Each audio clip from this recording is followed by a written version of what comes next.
together and fight this disease. I come this way before, travel through the open door. Circumstances navigated the path, and life happened all so fast. No, it got lonely. Sometimes you see, I know we couldn't make it. Even when I'm offbeat, I still land on my feet, and nothing can shake me, cause I know life took a hold of me. I never. This is where I am destined to be. I'm not ready to give up. No, never. I believe in the miracle of life. Life's a play for no rehearsal. Learn quickly, they'll come for your role. Games get played, can't take it personal. Cause the devil is a liar. Telling you the truth, hey. It's all in what you do, hey. Some things you gotta do, hey.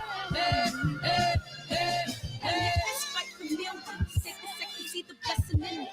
With much expected, much is given. When I made the living, now I'm giving back to children. Never let the power come first before your happiness. Yes, you can be the best if you go the distance. Mix a little sweat with your persistence. You know that the best things are never instant. Just shine up, let them see your brilliance. Get up, open up your eyes now. It's the moment of truth. No backing down. We're bringing it to life. Oh, for the children, it's a given. You gotta give it, be a blessing. This my personal statement. Run the game like I'm aces. Learn and develop patience, determined to be the greatest. Yeah, bobbing and weaving, they changing up like the seasons. Indigenous to the grind, so I do it for all my people. Jabbing the competition, back up against the rope. She fighting for recognition. I'm fighting just to promote equality where we lacking. While cancer slowing our road, I'm confident we'll make it. We focus on common goals. Yeah. Give back, give love, giving something away. Never give up, stand tall to fight another day. 2 toes, 2 feet, I stand on the ground. I'm gonna wrestle and fight this final round. Life's a play for no rehearsal. Learn quickly, they'll come for your role. Games to play, can't take it personal. Cause the devil is alive. What you do, some things you gotta do. Hey. Westside Athens, Opulent D, OGE, JP, Era JQ. What it do? D-Man, Dank Father, DS. Appreciate y'all, man. Super Bros. G. What's up, man? Birdman, the Joy of Boxing. Thank you guys for coming in here early, man. I totally appreciate y'all. We're gonna start. It's trailer time, y'all. We're gonna start this trailer. Make sure you click the link in the bio that's clicked and order the movie, man. I said Malcolm alleged that some of Elijah's women were underage secretaries, and can you expound on that? Yeah, I guess they were, because they were there. I seen them myself. It's all true. Good evening, messenger.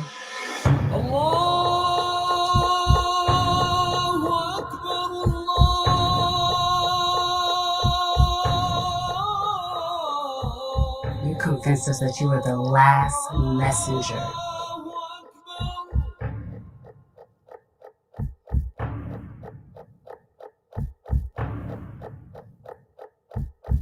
How many other bastard children do you have? How many? They say at least 15. Welcome to the show. Sarah's already in the building. We're going to jumpstart and start this engine. How cold is it out there? Man, it's like, hold on. I think it's like 7, 8? Nah, it's 30 degrees outside right now. So it's below freezing. It's snowing a little bit. Oh, it's below freezing over there. Man. Ooh, man. You never thought about moving to Cali? You done been all over the world. I'm from Cali. You are? I'm originally from LA. What part? Woodland Hills. I grew up in Woodland Hills. I went to Taft High School. Did you? What year did you graduate? 2001. Oh, Taft High School. Mhm. Okay, so you went with the kid that went to UCLA, or were you before him? He was a year after me, Steve Smith, right? Yeah, Steve And then he Smith. went to the he played on the Giants for a little bit. Yeah, and there His, was a mo- his mother was my first for my first car. She was my first insurance agent. And Oh, she how kept cool the was that? job too, even when her son was in the NFL. Wow, you never want to come back? I come back every now and again, but to live, I don't know. New York is more my speed, I think.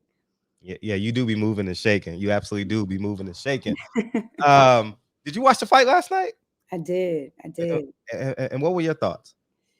I mean, Gary was injured early. Like, what round was that when he hurt his Third, shoulder? third, 3, yeah. 3, So 4. I mean, that kind of changed the dynamic of the fight, in my opinion. He did an incredible job to be fighting with one arm, but I don't think he did enough to actually win the fight.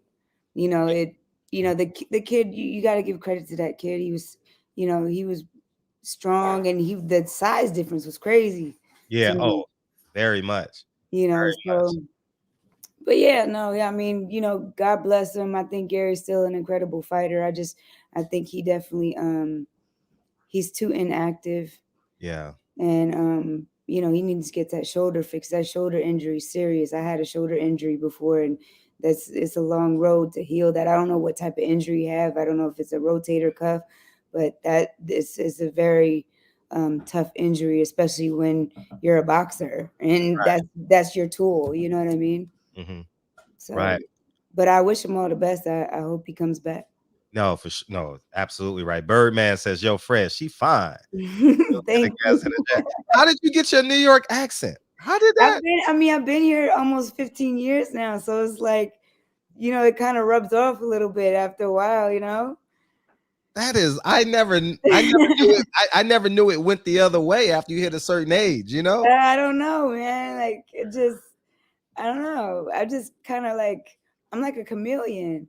Mm. I can go anywhere and fit in, and I've always been blessed to be able to relate to all walks of life. So, Facts, facts, facts, facts. Yeah, I was watching the fight, man, and I'll take it back to Friday. I was on the phone with the fighter, and I was like, see, you better listen to me. See, I'm like whipping him on the phone like this because he was off by a half pound. They made him shave his beard. It was like he was, wow. because Gary's very disciplined. Like, they're very like orthodox in their thinking as it pertains to boxing. They cut off all the fat, nothing. We believe in hard work. We love our father. This is the way it's going to be. Mm-hmm. And I'm sitting, he's a half a pound off. That's interesting. They make him shave his beard. That's interesting. And then we come to find out the back stuff. That he had a previous injury. I'm like, it's gonna be real And it tough. was interesting because he mentioned that too, right? Wasn't it in like an interview or some at the press conference, right? Yeah, at the press conference. He mentioned the shoulder, so that was kind of strange that he would like offer that information like that close to the fight. Yeah, and I was like, they about to get Gary. They about to get Gary by any means necessary, man. Yeah, man. And it always takes me back to Pernell Whitaker. So Pernell Whitaker is like my benchmark.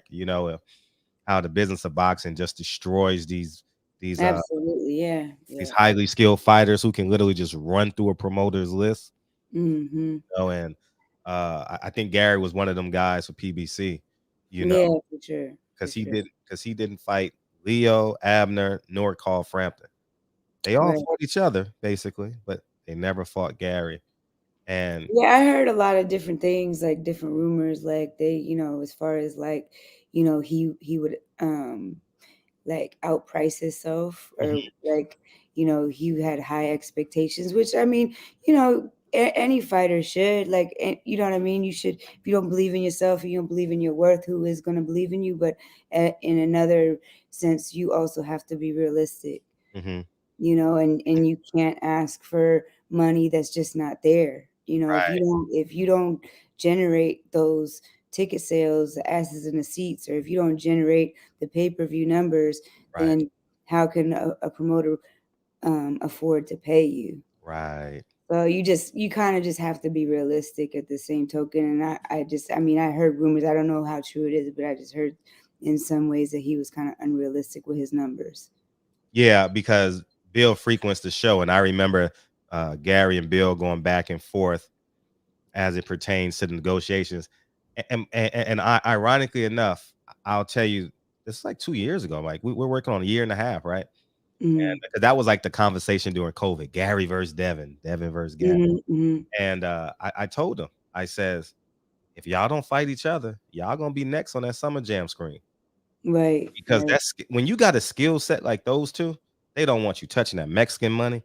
They don't want you right. touching that Pacquiao money. If there was a Asian guy over there, they don't want you touching none of that. You ain't getting in the way of them making any money. So I thought Gary got, and there's no way.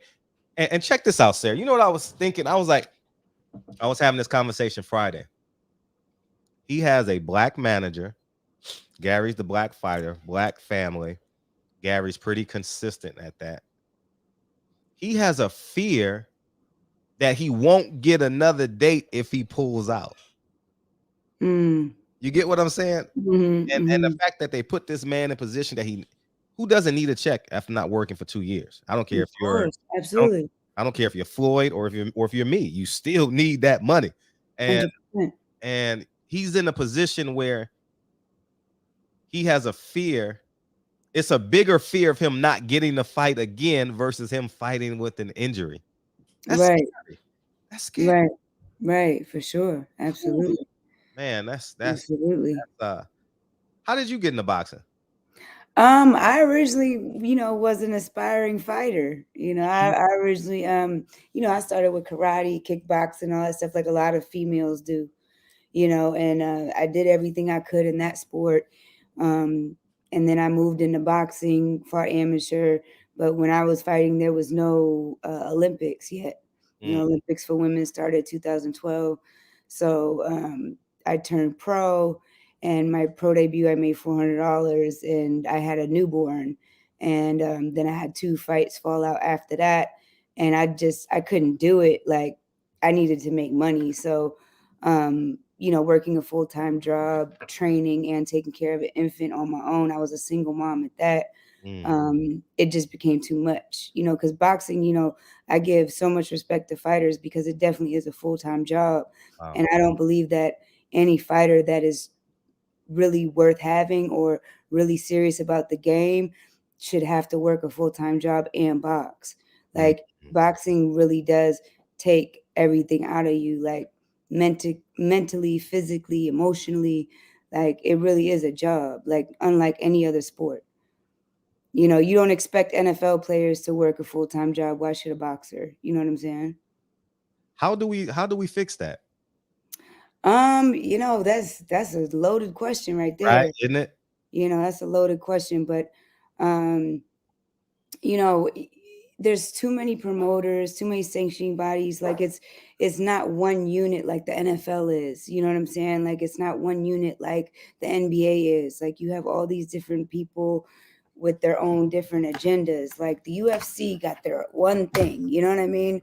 They got their one situation, and we just have so many different rules. Like, you go from one state to the other, you got different rules. You got, different medicals, different this, different that.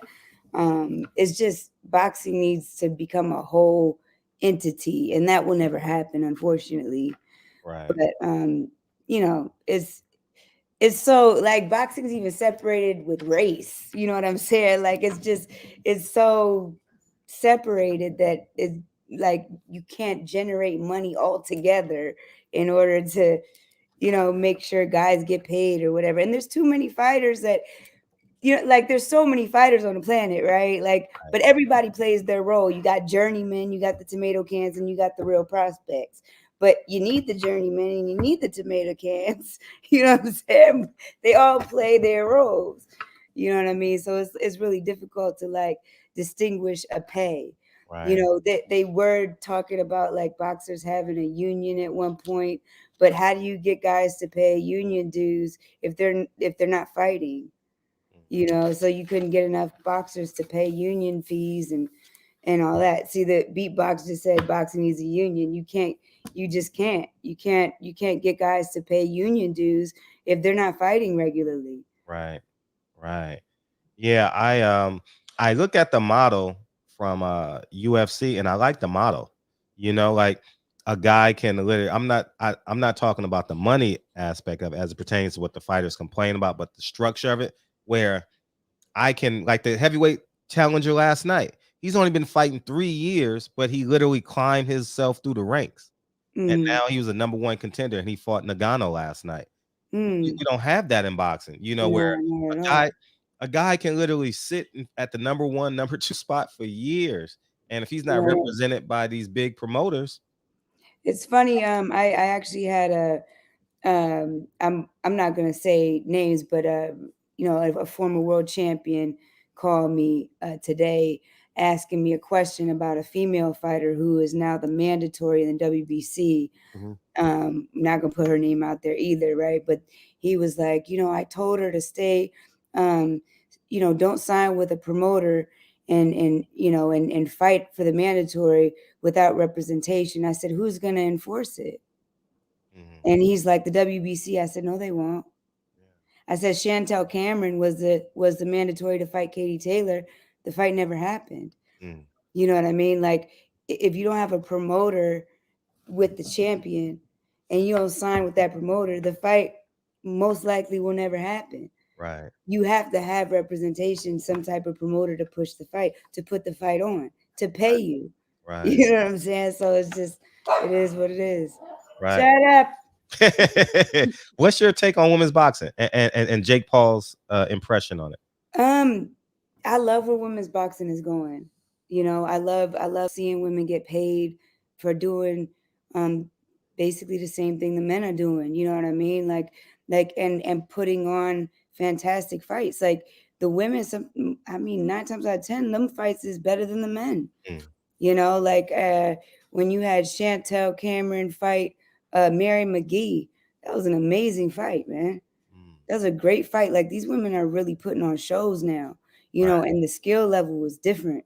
Mm. Like just like the men evolve, the women evolve.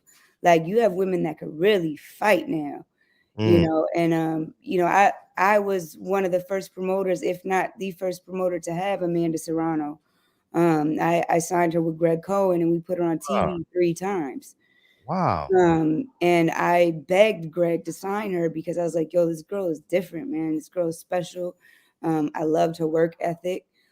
She literally does not have a cell phone. She lives, eats, breathes boxing. She takes it serious. Um, doesn't have a boyfriend, nothing. But she's like, yo, all that could wait. Like she really loves this shit. You know, Really? so, you know, like we are just as passionate, if not more so than the men. And we deserve better pay. Like I'll give you an example, right? Mhm. Melissa Hernandez is one of my fighters, right? Mhm. And I had her fight Chantel, and she got paid uh 5 times more than she's ever made in her entire career, right? However, Devin made 3.5 million, something like that, like some crazy number for the same belt she just fought for. Mm. For the same exact belt, same belt, same weight, right? And she didn't even crack 100 grand, Right. and he's making damn near 3 million, something, like, you know what I mean? Mhm. Like the pay discrepancy is so crazy. Even though women are making more now, they're still not even touching what the men are making, Mm. touching what the men are making, like not even close. Right. Not even close. I don't think Clarissa's even touched the M yet. No, she said she just signed a big deal overseas. The skyboxing, I think. Yeah. Like, why should American women have to go overseas to sign or to make money? That was so long ago. I remember back in the day, women were going overseas to like France to fight for world titles for 10 grand, thinking that was some money. Mm. You know what I mean? Like that's crazy. Right. Right. Yeah, Birdman, like he's boxing them broke his heart. But why shouldn't it be close, Lorenzo? Why shouldn't we get paid? Mm. Why shouldn't we get paid when we're putting on the same exciting fights as the men? That's crazy to me. And we're still putting in the same work. Do you think got to increase the female consumption of it? I mean, I think it just needs to be an all-around consumption of it. People need to start supporting these women the same way they support tennis players. What's the difference? Because they wear skirts. Ebony Bridges is getting a whole bunch of money because she's, you know what I mean? Like she doing what she do with the weigh-ins. Mm-hmm. But why should it have to go? Why should it have to go to that extent? Right. Why should women have to do that? Right. In order to get people to pay attention. Yeah. No, Yeah, that's like Camilla St. John. Like, not to discredit her, she was a great champion. You know what I mean? But when she fought, and she fought everybody. But when she fought like the top girls, she would lose, but she would put asses in the seats and sell tickets and pay-per-view. Why? Because she's fucking gorgeous. Mm-hmm. And she did Playboy, and she was like I want to say like a sideshow. Uh-huh. She was a radio personality out here too. Yeah, I love her. Uh-huh. I love her. I mean, she supports me in my art, everything. But she was a gorgeous woman, and she was, you know what I mean. She could fight. She was like, but she had just a ton of heart. You know what I mean. You wasn't just getting her out of there. Mm-hmm. She just had all the heart in the world. Right. But it's like now you have these women that really have real skill. Sure. Real skill. Like some even are just as skillful as the men. Oh, absolutely. Absolutely. But as far as Jake Paul, I go back to your question. What Jake Paul is doing, I applaud him. Because you know what? Ain't nobody else doing it. Right. I mean, Eddie's doing it. Eddie's, signed a lot of the girls, put a lot of the girls on. But as far as the pay, like, ain't nobody getting paid like Amanda getting paid right now. Yeah, she's getting paid very, very well. Ain't nobody getting paid like that. For him to make his first signing a female, was it his first? It was his first signing, right? Sure, it was. Yeah. So like that says a lot. And she's the co-main event. Right. Exactly. So she's getting a lot of media coverage. 100%. 100%. But like Jake Paul also, like I used to have mixed feelings about it. Because I was like, damn, why this kid getting all this money and he ain't dedicated his life to this sport. He ain't. But on the other hand, he's bringing people that wouldn't necessarily be boxing fans to the sport. You know what I mean? And the kids that fight on his undercards, or the grown men that are fighting on his undercards, and women now are getting exposure worldwide to people that wouldn't necessarily be boxing fans. And now they might have these fans that would have never been there if it wasn't for Jake Paul. Andre, share your thoughts on Mauricio and Devin situation. And I love the art piece you done for Bill and Dev. Keep pumping out the late night art IG shares. Yeah, I'll be watching. Thank you so much. Appreciate it. What Mauricio say again? He said something about the belt. It's changing every week, yo. Yeah, like I don't even want to touch on that because I really don't know all the facts about it.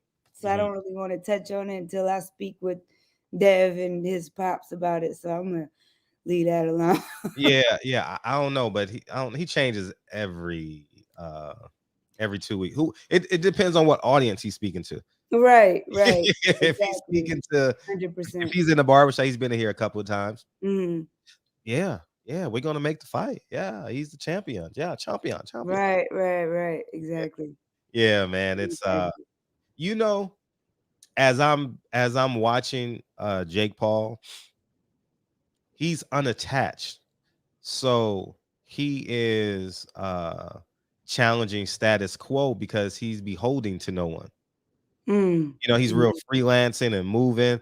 He course. doesn't have to answer to Bob Arum, Al Heyman, Oscar De La Hoya, It's, Floyd it's Mayweather. beautiful at the top. Mm-hmm. It's so much better. Right, When you got that bread, you can kind of say what you want to say and do what you want to do. You don't right. have to answer to nobody. Yeah, and I like what he goes at Dana White. You know. And good for, I mean, I say good for him. Mm-hmm. You know, good for him, and he's entertaining. Very entertaining. You know, Yeah, he's entertaining. very entertaining. And so why on the manager side? Oh, why did I get on the manager Yeah, side? yeah. Uh-huh. Well, you know, initially, when I decided to not fight anymore, I was like, how do I still be a part of the sport that I love? Right. You know, I still want to be a part of it. And I had uh, I had met a fighter by the name of Rashad Holloway. Um, I think it was like MySpace or something. It's back MySpace days. Huh? And he was talking to me about like he was stuck in Houston and Wow. with some Bill Benton, and he was from Cincinnati, and he came up with Ricardo Williams and you know, old school Cincinnati fighters, Uh-huh. But it was not Rashi Warren. He knew all of them. Like they was a little younger than him. Adrian Braun was a little younger than him, but they all kind of came up together, and I looked at some of his fights, and I was like, well, this guy could actually fight a little bit, And I was just like, let me see if I could help. And at that time, I was at Wildcard Gym, and I spoke with Freddie, and I was like, let me see if I could bring this guy out here and see what we could make happen. And he ended up being like a phenomenal sparring partner. Like, I mean, he fought a couple times in Cali on some local club shows. But I had him in camp with, Shane Mosley. Obviously, he became Manny Pacquiao's primary sparring partner. And then he had a camp with Margarito before the Shane Mosley fight. And during that camp, Margarito broke Rashad's orbital bone. And that was the fight where he got caught with the cement in his gloves, or the plaster Paris. So, I couldn't prove that he was using it in sparring, but in my mind, I'm like, you don't go into a fight of that magnitude without practicing with whatever you're going to do in the fight. Right. Right. So, but because of that injury, Rashad became kind of gun shy, and wouldn't let his hands go the same way. And it just, that was kind of like the downfall. But he ended up being a great trainer, and he's still in LA and like doing it. Like he's making money. He's, you know what I mean? And Beautiful. it makes me happy to see him doing well. And he's become like a godfather to my daughter. And like, those are the type of relationships that I hold dear to my heart and make me happy to be a part of the sport in the way that I am. I love to see people that I had some hand in doing really well, Mm. you know. So I think the management part of it makes me feel good, like to be able to help somebody that is feeling like, it might be over for them, or, like the top guy, I'm not a Keith Connolly or David McWater, but I'm very friendly with them, and, they might do me some favors, you know what I'm saying? So it works for me to, like, I would love to work with like guys like a Mickey Bay, or, guys that are kind of written off, or on like they want to finish their career on a good note. You know what I mean? Or, guys that kind of people written off, or didn't get the opportunities, Yeah. because there's so many fighters out there that are overlooked, Right. Right. and just don't get the shot, wrong place, wrong time, or they're just not in the mix like that. Right. You got guys from North Carolina and Florida and Louisiana, and You know, you got guys down there, people don't even look for them. They don't check for them. You know, you don't know. They just don't, they're just not in the mix. They don't have the opportunity. So like I love working with guys like that. Yeah. And Mickey Bay was on here and he told his story. It's like, Yeah, how yeah. does a world champion fall? How do you go from a world champion winning 9 rounds and 3 quarters, one punch? They just Change everything. say, Wrote oh, you off. you ain't nobody. Like, this is Mickey Bay. He was one of Right, the best amateurs ever. Like, what are you talking about? You right, know, like exactly. it's KJ says, I agree that women boxers deserve more money, but are women boxers, fans, and promoters doing enough to bring the revenue to the sport? Nah, he's correct, but no, people are definitely. I mean, look, Katie Taylor, she got a whole country behind her. You know, and if she loses, that's gonna hurt Eddie's heart because she brings in coins. Right. You know, so it just depends, man. Like, also, it you know, we gotta so Ireland comes out for their people. You know, they come out in droves. Right. You know, why we're not doing that for our fighters? I think it's probably because we have so many races of people in the United States, so there's no one unit, right? So we just don't support them because they're American. I don't know. I could be wrong. But Spanish, Mexicans, they support each other, you know. But you know, I don't know. I don't know. That's something that we need to kind of dig deeper into and figure that out. Like maybe it's because it's, you know, it's still kind of taboo in a sense where we don't really want to see our mothers, our sisters, our wives getting punched in the face. Yeah. You know, it's kind of like, you know, even anything that's considered masculine, right? Mhm. Women never make the same money in. Right. But then they play tennis, which is kind of like there's no physicality in it really as far as like, you know, you know what I'm talking about. Right. And they making all the money in the world. Yeah, and to get back to your point, I remember Carissa Shield was saying about Al Heyman don't do women's boxing, and Bob Arum only does Micaiah Miller or something like that. Michaela. Yeah, Michaela Miller. Thank you. Mhm. And she had to go overseas to go get her money. I would have thought a male fighter would have adopted Carissa Shields. Like, you're coming with me, you know. Right. Like, Right. you're gonna be on my cards. Um, I'll take a little bit out, but I want you to build off of my brand, and then you go off and What adopt her like what though?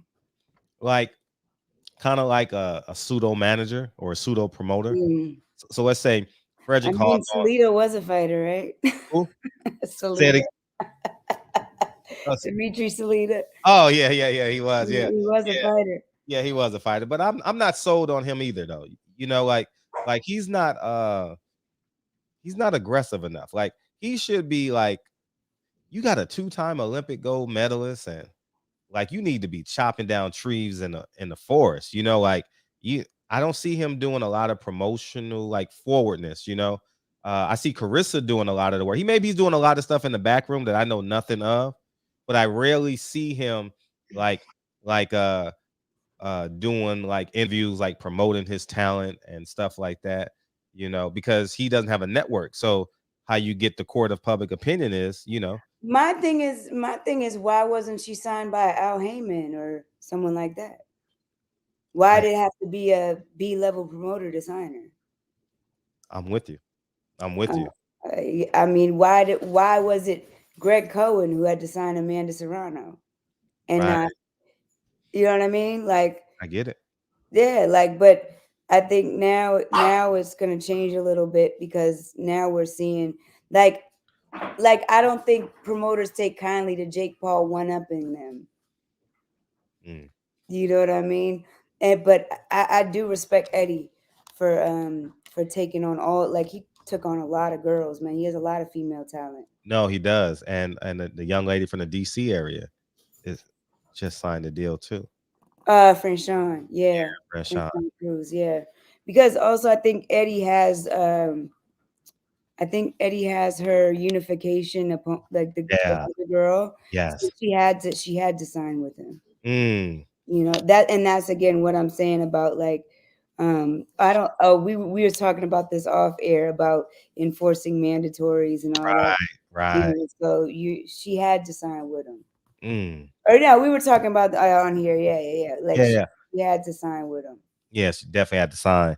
And I took exception to when Floyd called her and he said, well, if there's anything you need. Did you see that video? When he called who? Clarissa? Yeah, when he called Carissa. Mm. I would have said, I would have cursed him out. Me personally, because I'm all about actions. yeah, no, more so action. Ma- You signed my enemy. You didn't even. What are you talking about? You signed Savannah Marshall. Oh, Mayweather did. Yeah, you're Yeah. from the same state. We are 100 miles. You're from Grand Rapids. I'm from Flint. We're 100 miles apart. You signed my enemy, and you didn't even aggressively pursue me. I'm like, Mm, years later, nah, I would have been like, nah, I don't want to talk to you, Floyd. Like, nah, I'm good.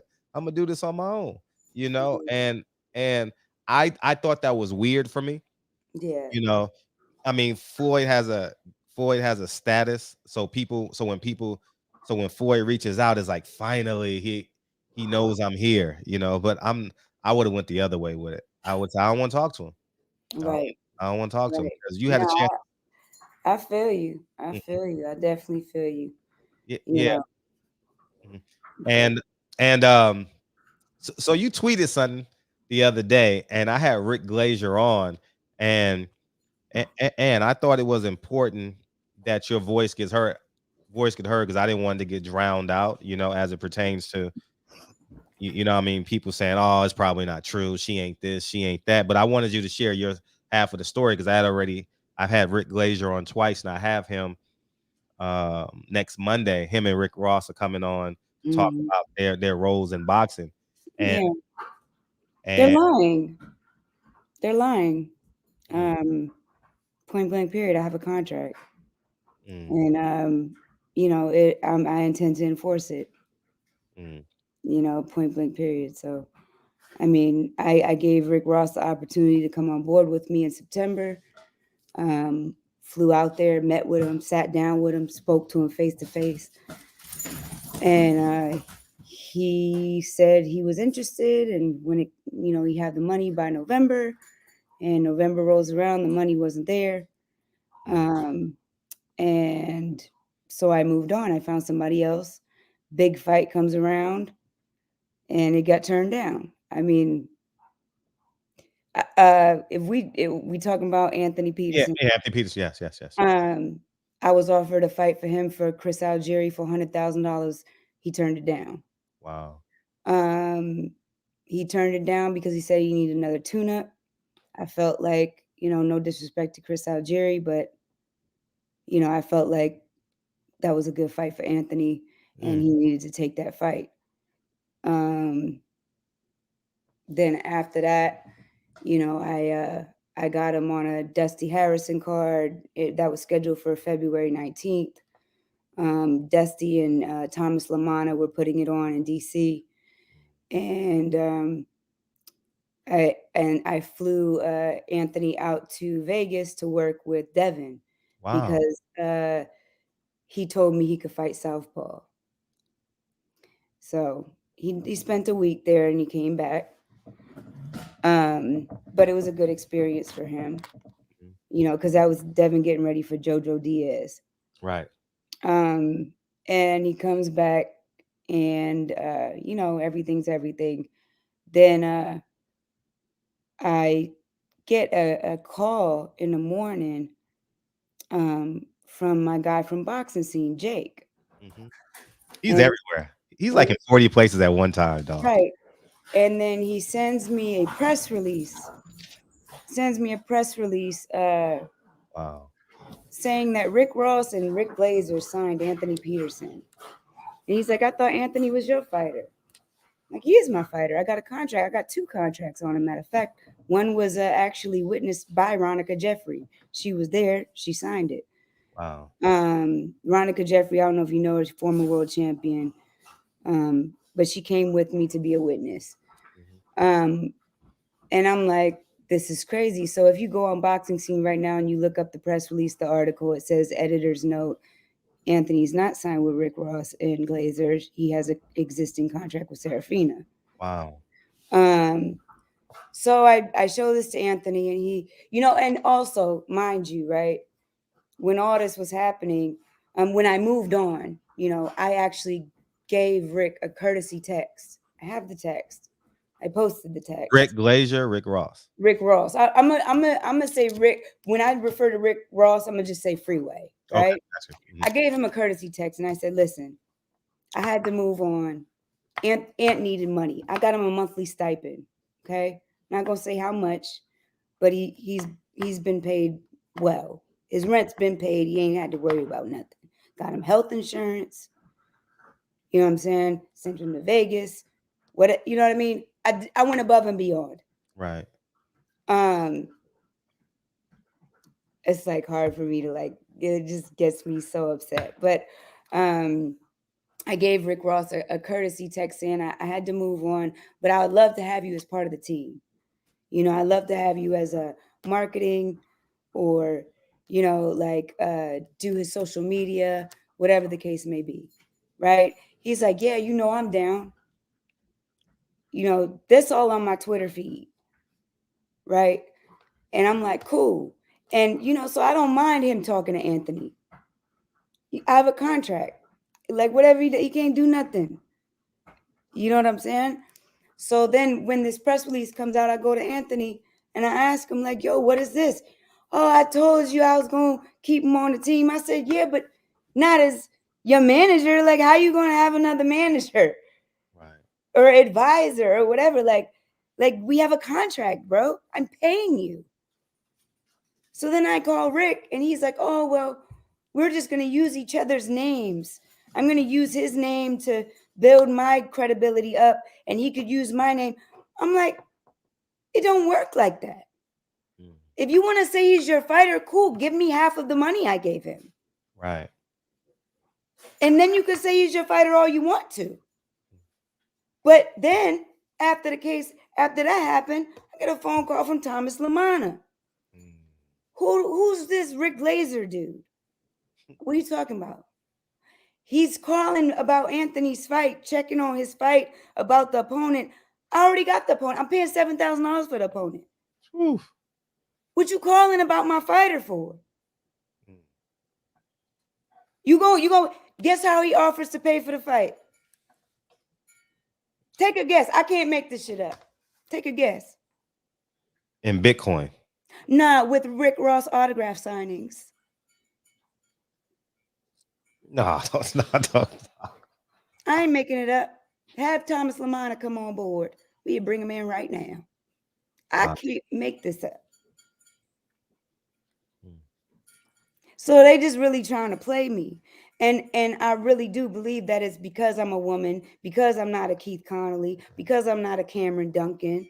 They feel like they can get away with it. And I'm really upset at Ross because he playing the fence. He trying to be cool with me, be cool with Ant, be cool with it don't work like if you a snake, you a snake. Wow.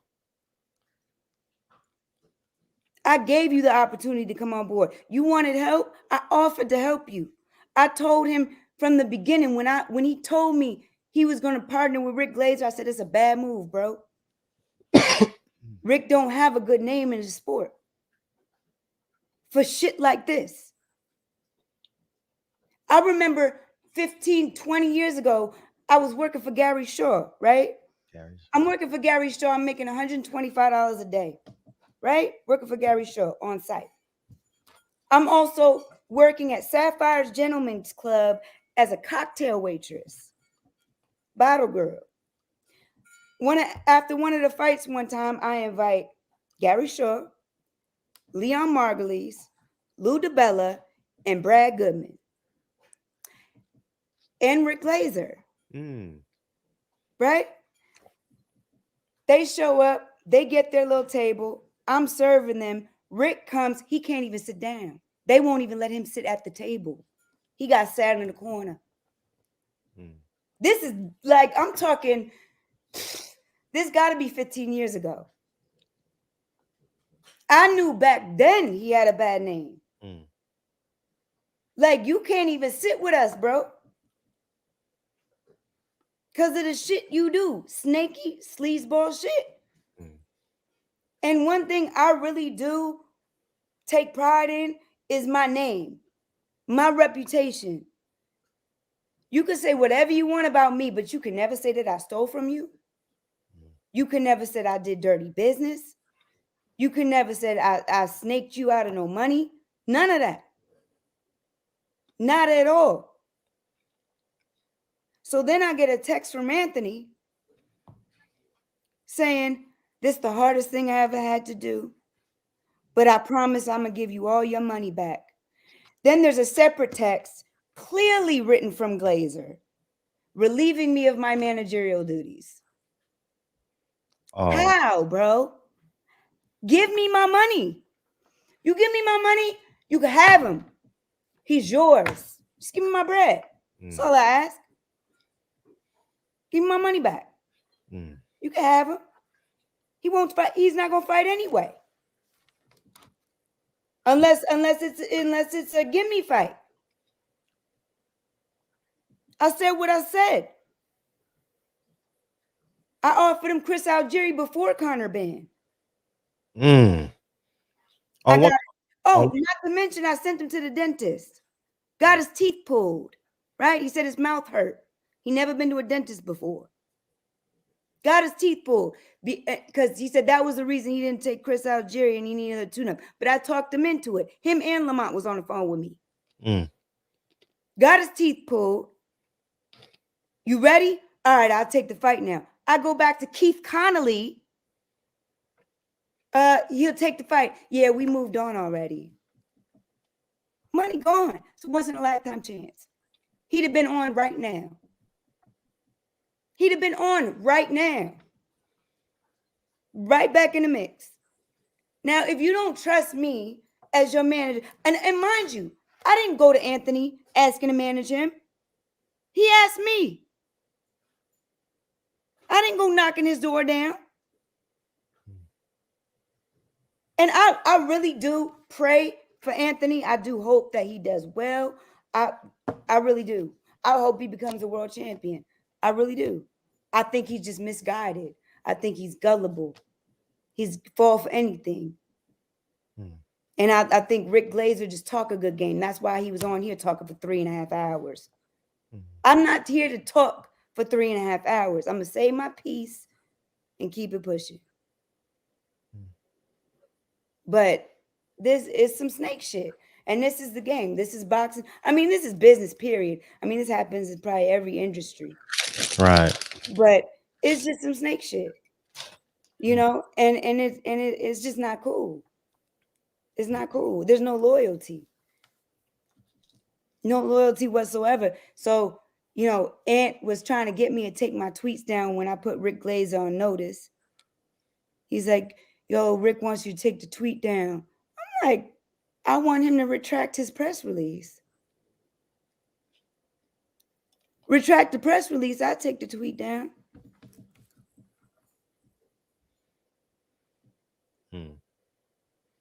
And that's just it.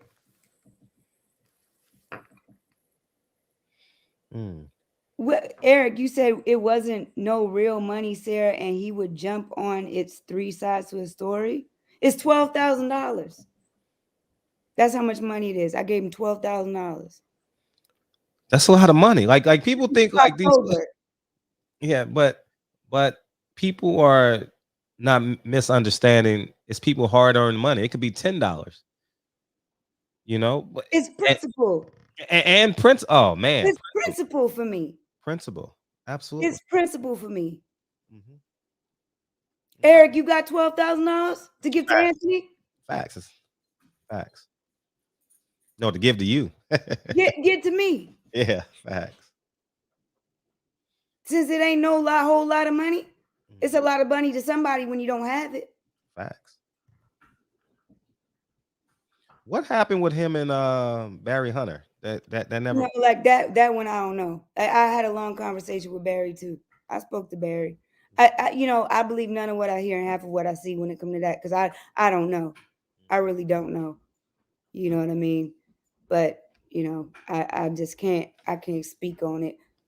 But everybody hears the stories and they can believe whatever they want to believe. It seemed like he just went away. Who? Anthony. Like after he lost to Brandon Rios.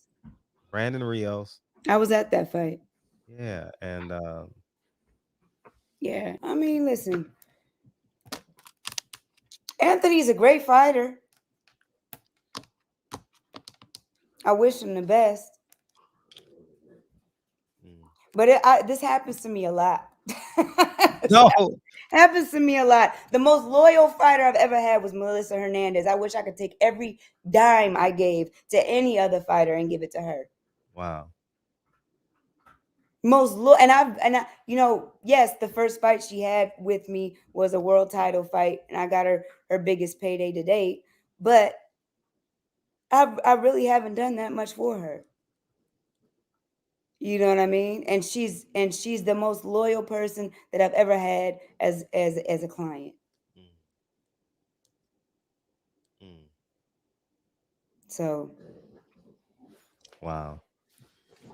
What's the resolution between you and the Ricks? pay me or walk away.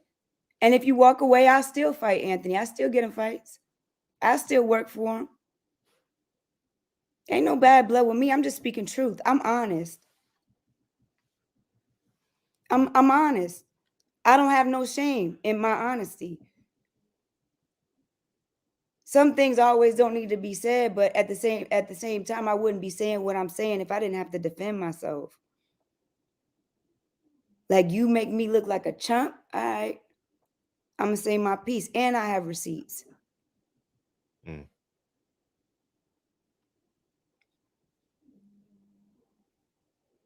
So, but I wish them all the best.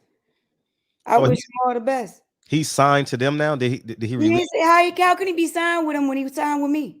Right. Make it make sense. Right. So when a fighter asks for release from his manager, what's the process? I mean, the manager could decide to just rip up the contract and say he's released.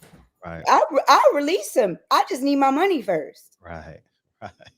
Like, I gotta get it one way or the other. Either Rick Ross and Glazer give it to me, or they step away and I get Anthony a big fight. That's how we work that out. And my contract was super fair. It was only an 18-month contract. 3 fights a year. Super fair. Stipend and everything. Wow. Originally, the first contract he signed with me for no money. He wanted to sign with me for no monies. And I told him, no, Aunt, I'm going to get you some bread because you need it. And I did. I did what I said I was going to do. I did what I said I was going to do. I kept my word. I got him $4,000 a month. Wow. $4,000 a month. And then after the Chris Algieri, he turned Chris Algieri down. We had to take it down to $2,000. How do you turn down $100,000? Because I can't. I don't know how I'm gonna get my money back. So that means if you're offering to split with the Ricks the contract, it wasn't a lot of money. It wasn't a lot of money involved. Give me $6,000. No way. Give me $6,000. Then you can say he's your fighter. Man, I told you Rick didn't have the money in November. I moved on. Wow. Man, you got to pay that $6,000 for this bad. Just pay me my monies, my coins. That's it. But ain't no partners no more. That's done. That's over. Oh, sure. Yeah, that's over. They can't give me. They gotta give me the full 12 now. They gotta go. Take your fighter and go.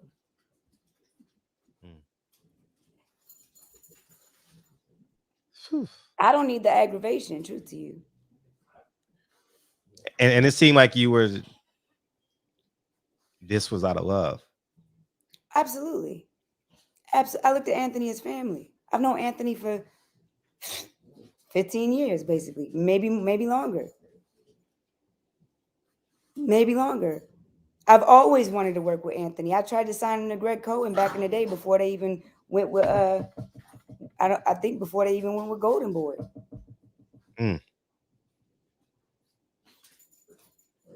Like I've been wanting to work with him, you know, but you got to believe in me too. And then I guess after everybody else did him dirty, he decided to come to me, and it probably happened again.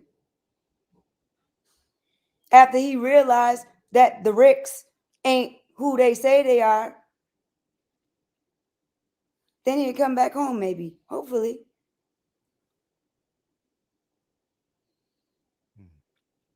But this happens all the time in boxing. This ain't just, you know, and everybody thinks that it's always you know, oh, the fighters, the woe is me of the fighter, the woe is me. But the fighters be snakes too. They be doing the unloyal shit too. I've seen plenty managers get screwed over by fighters. Plenty promoters get screwed over by fighters. Plenty.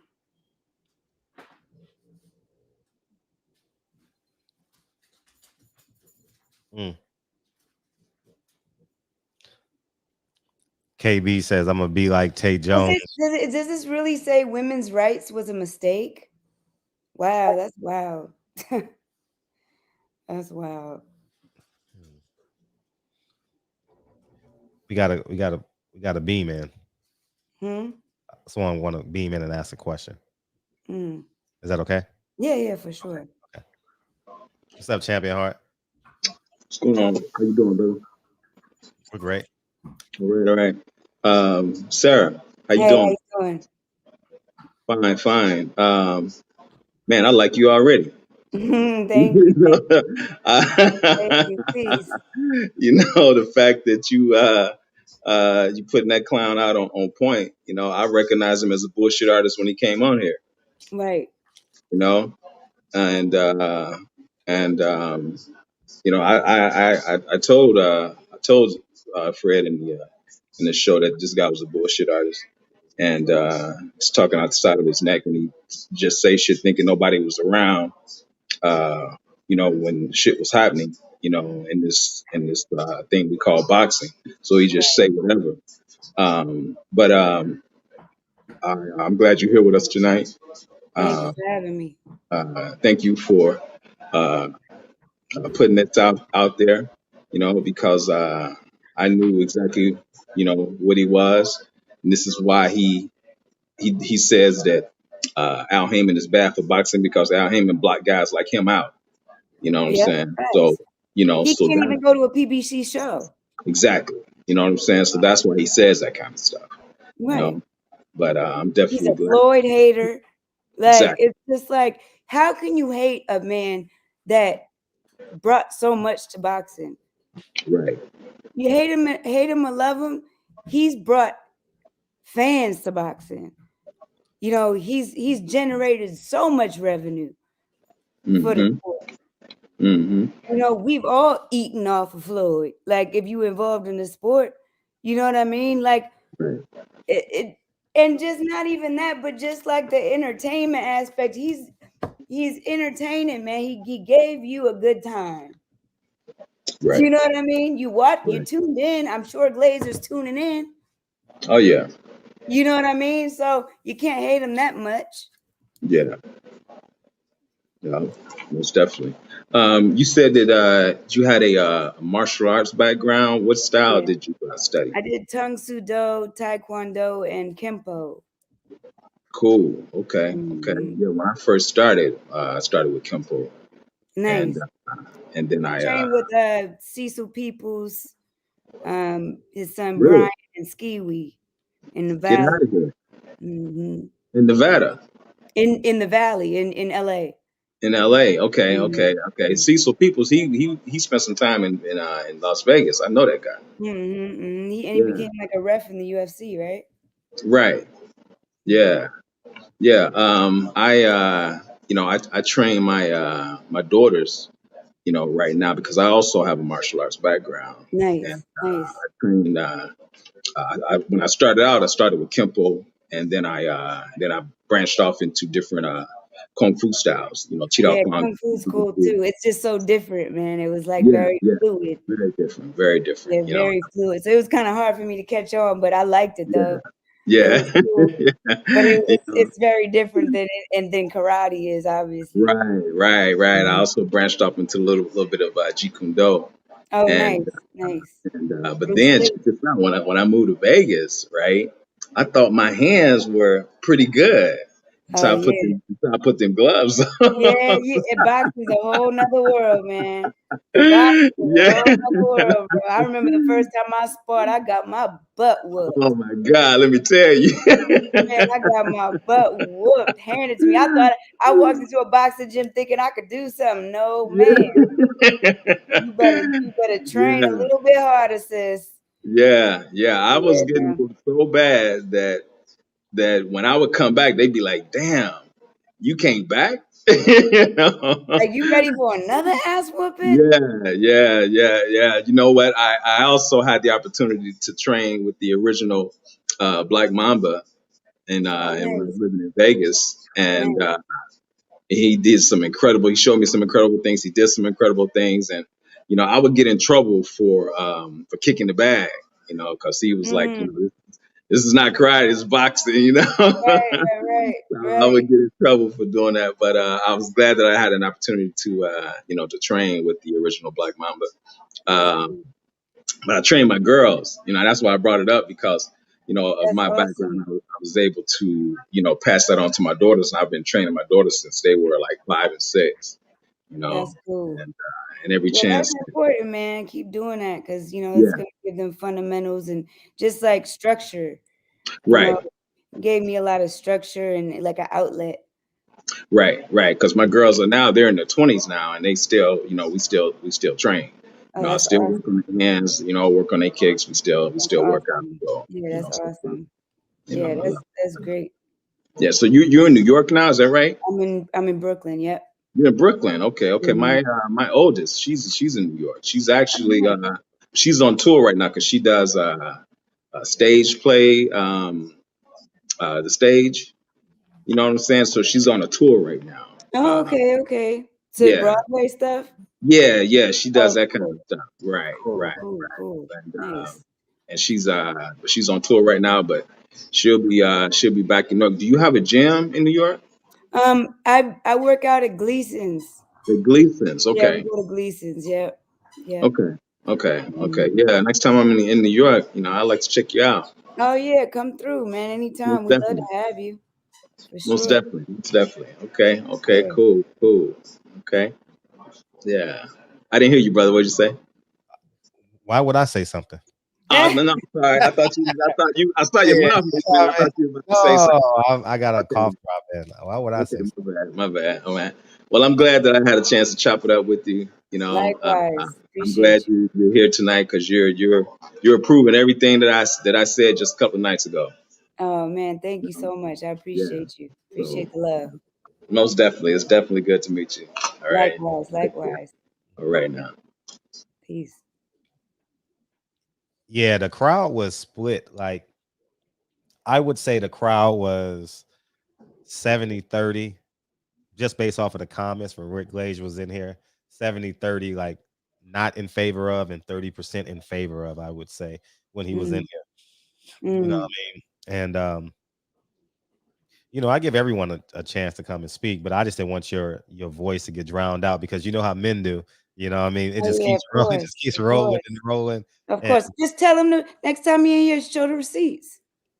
I'm gonna ask them. I'm Show the definitely receipts. they'll be in here next Monday, Yeah, and show the receipts. it's the right thing to do, you Yeah, know, show the receipts. and they can respond as they wish. Yeah. I got mine. Right, right. So What other fighters do you have? I'm just working with Melissa right now, and that's it. I got some things in the works, because I just got back into managing again, because I was working with on the promotional side for so long with Gary, and not Gary, but Greg, and before that Gary, and Uh-huh. so I'm just now getting back into the managerial. So I got some things in the works, and Right. I'll be announcing soon. I just don't want to speak too soon when it comes to it.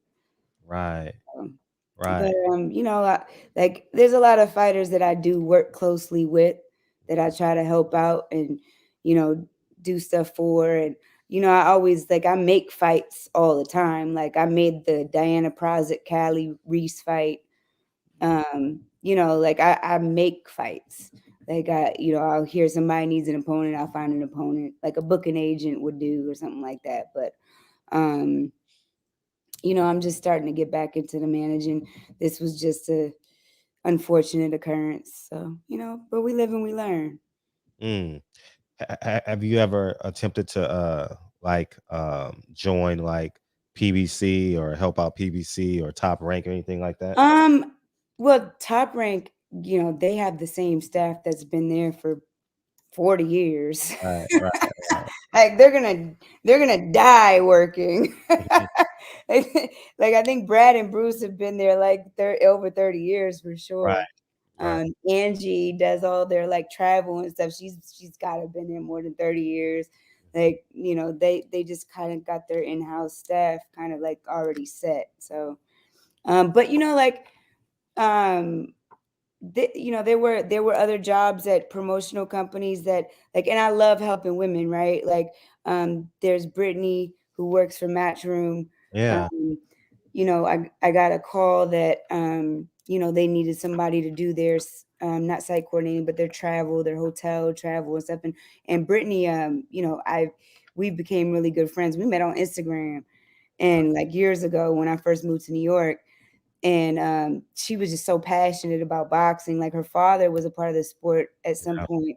Hmm. And I had her do some stuff for me when I was working with Greg, because she was bilingual. And so with like travel and stuff like that, picking guys up from the airport, doing shit, like the guys that can't speak English, is very difficult for me to communicate. So I would have her do like some of the travel stuff. So when I heard about the job, I was like, yo, Brittany would be perfect for this. So I told Greg, like, yo, call Eddie, let him know about Britt. And so she had to interview and do her thing. Like she definitely got the job on her own accord, on her own merit. But she's doing really well there, and I'm happy for her. She's still there. Yeah, she's still there. Yeah. Good. I haven't seen her. And then there's another woman there. Her name is Sarah, and I met her in Glease's gym, and she was trying to match a fight. She was asking me, did I know anyone? And I'm like, what? You're a matchmaker? She's like, well, I want to be one. And I'm like, why? Why would you ever want to do that to yourself? But I was like, if that's what you really want to do, I can link you with somebody. So I called Eric Botcher at Matchroom. He's not there anymore, but um, he was like, yeah, she could shadow me. She could just kind of like shadow me, and then she ended up getting a job there Wow. doing like the medicals and stuff. So, like I like connecting people. I like using my connections to help other people that want to make it in the business, because this business is like, it's like all about who you know. It's all like people come in this business even with money and not make it. Like we were saying, like Jay-Z and 50 Cent. Like you could come in here with all the money in the world and still crash and burn because you don't have the connections, you don't have the networks, you don't have, it's like everything just doesn't fall into place. Right. But like when you know the right people to put you in right situations, it'll all pan out for you, and that's what I was trying to do with Rick Ross. In the beginning, I offered to help him. I said, you want somebody to advise you in this game? I will put you in position, sweetheart. I will help you. I offered to help him, and then he does this to me, and it's scandalous. Damn. It's It's tragic. $6,000. You don't want this type of stuff for $6K. God damn. Wow. So you do art too? I do art too. You do art, amazing art. You go live when you do Definitely. art. You be in your vibe. You be in your zone. For What sure. inspired the artwork? How long you been doing that? Well, the artwork, I mean, I've always done it like as a hobby, Mhm. but until COVID happened, I had a lot happen to me 2020, right? The big baby situation. And then there was my boss, Greg. He went to prison for wire fraud. Mhm. Um, and, kind of left me hanging out there, right? And the business stopped. Um, and then that happened in February of 2020. And then COVID was the next month. And my overhead was crazy. I live in Brooklyn, New York. I'm a single mom. Like, I'm accustomed to making a certain amount of money every month. Right. And all the money just stopped. And so like I could even bartend if I wanted to, because restaurants was closed. Everything was closed. So I'm like, what am I gonna do to make some money? I said, well, let me just paint and see what happens. Let's see what happens with it. So the boxing world came out for your girl, man. Like they really supported. Edgar Berlanga, Andre Durrell, Devin, Mia St. John. Just a lot of people came out and supported. Wow. Even Marcus Brown. Marcus Brown bought a couple joints for me. Like it, they just came out and supported your girl, and I'm blessed for that, for sure. So that's just what inspired it. But I was like, I'm getting some traction with this. Like, so it was a blessing. Uh-huh. It was a blessing. Wow. People were asking about Big Bay Miller. What was there? You were his manager. No, I wasn't his manager. I wasn't his manager. I worked for Greg, and I was kind of like a point person for him. Uh-huh. When Greg was going through his stuff with the feds and um, everything, he couldn't travel. He couldn't do the presser. He couldn't do anything really. He had to stay in the house, and so that's when I went to London with him for the Anthony Joshua presser and everything like that. So um, that's it. Mm, But I wish him all the best. We no longer speak, but I don't wish him no harm. I wish him the best. mm. How do you Mm. think he fares in today's heavyweights? I mean, I don't know. I don't know what he'll do now without, like, he's been off so long. I don't know if without the Pez he's different. I don't know. It's just hard to tell without seeing him, actually in action. I mean, but he was a tremendous fighter. I give him that. Like Yeah. he was a tremendous fighter, for sure, Right. for sure. Right. And he has a personality for the heavyweight He division. definitely does, It, for it- sure he does. and that's gonna get him into places similar to Roland. He's entertaining. Hmm. He's definitely entertaining. Someone asked what was my relationship with Jay Prince. I love Jay, man. Jay's the man. Mm. I love Jay Prince. So what do you think is gonna happen at 135? 130. Man, I'm Dev all the way. I know you're Dev all the way, I'm but Dev all the way. do you think he'll get the Cambosis fight? I don't think they're gonna give it to him right away. Mhm. I don't think they're gonna give it to him right away. I think Cambosis want to hold them belts a little longer. So you think he'll just fight a tune-up, or you? I don't know. Not a tune-up. I don't. He won't need a tune-up. Like he'll need a real opponent. Cambosis will. Hmm. But I don't know if Devin will. I hope Devin gets it. That'd be awesome. Mm. But I don't know if they'll do that right away. Yeah, I heard Bob Arum is pushing Lomachenko, and Dev and Eddie Hearn is pushing Devin. So we'll see where it goes, man. It's interesting. It's definitely like that weight class is so good right now. 140s great. You know what I mean? Like you just got a lot of talent there. So any fight that happens at that weight is just really interesting. You know, there's so much talent. If they fight each other, Yeah, right. Exactly. That part. That part. man, Ryan Garcia is a model. He's not gonna fight. Yeah. He wants Yeah. to do just enough. It seems like, Just like enough. Yeah. just enough to Mhm. to be called a fighter. To keep him play. How about Earl Spence, Terrence Crawford? Do you think that's gonna get off? Man, I don't know if it'll get off, but I hope it does. But I'm giving Crawford the edge on that one. Really? Yeah, I like Crawford, man. UD knockout TKO. I'd love to see a knockout. I'd love to see it. You know what I mean? But I don't know how good Spence is now after that accident. I feel like it took something out of him. Mm, That accident was a lot. it was. Had to have taken something from him. It was. It was a lot. And if he can come back, it's gonna tell a hell of a story. The human Yeah, body is amazing. it really is. Yeah, and It really is. he has a great test in April. Ugas. Yeah, absolutely. That's a good fight. If he can look sensational against Ugas, then we'll be like, Yeah. damn. I mean, they're gonna have to make that fight. If he looks sensational against Ugas, they're gonna have to make that fight. The people are gonna. I mean, listen, they're gonna hold off as long as they can, right? Like, but I just hope they don't hold off long enough to where when the fight actually happens, it's like when Manny and Floyd fought. It just needs to happen soon. They were shells of themselves. That fight would have been so explosive in 2010, 11, 12. And Yeah, they could man. have fought 3 times. Right. Broke the bank, man. I Right. don't know. I look at that situation and they just happy that they did the 4 million pay-per-view, but I'm like, y'all could have did that 3 times over. Mm-hmm. And imagine if Floyd loses the second one.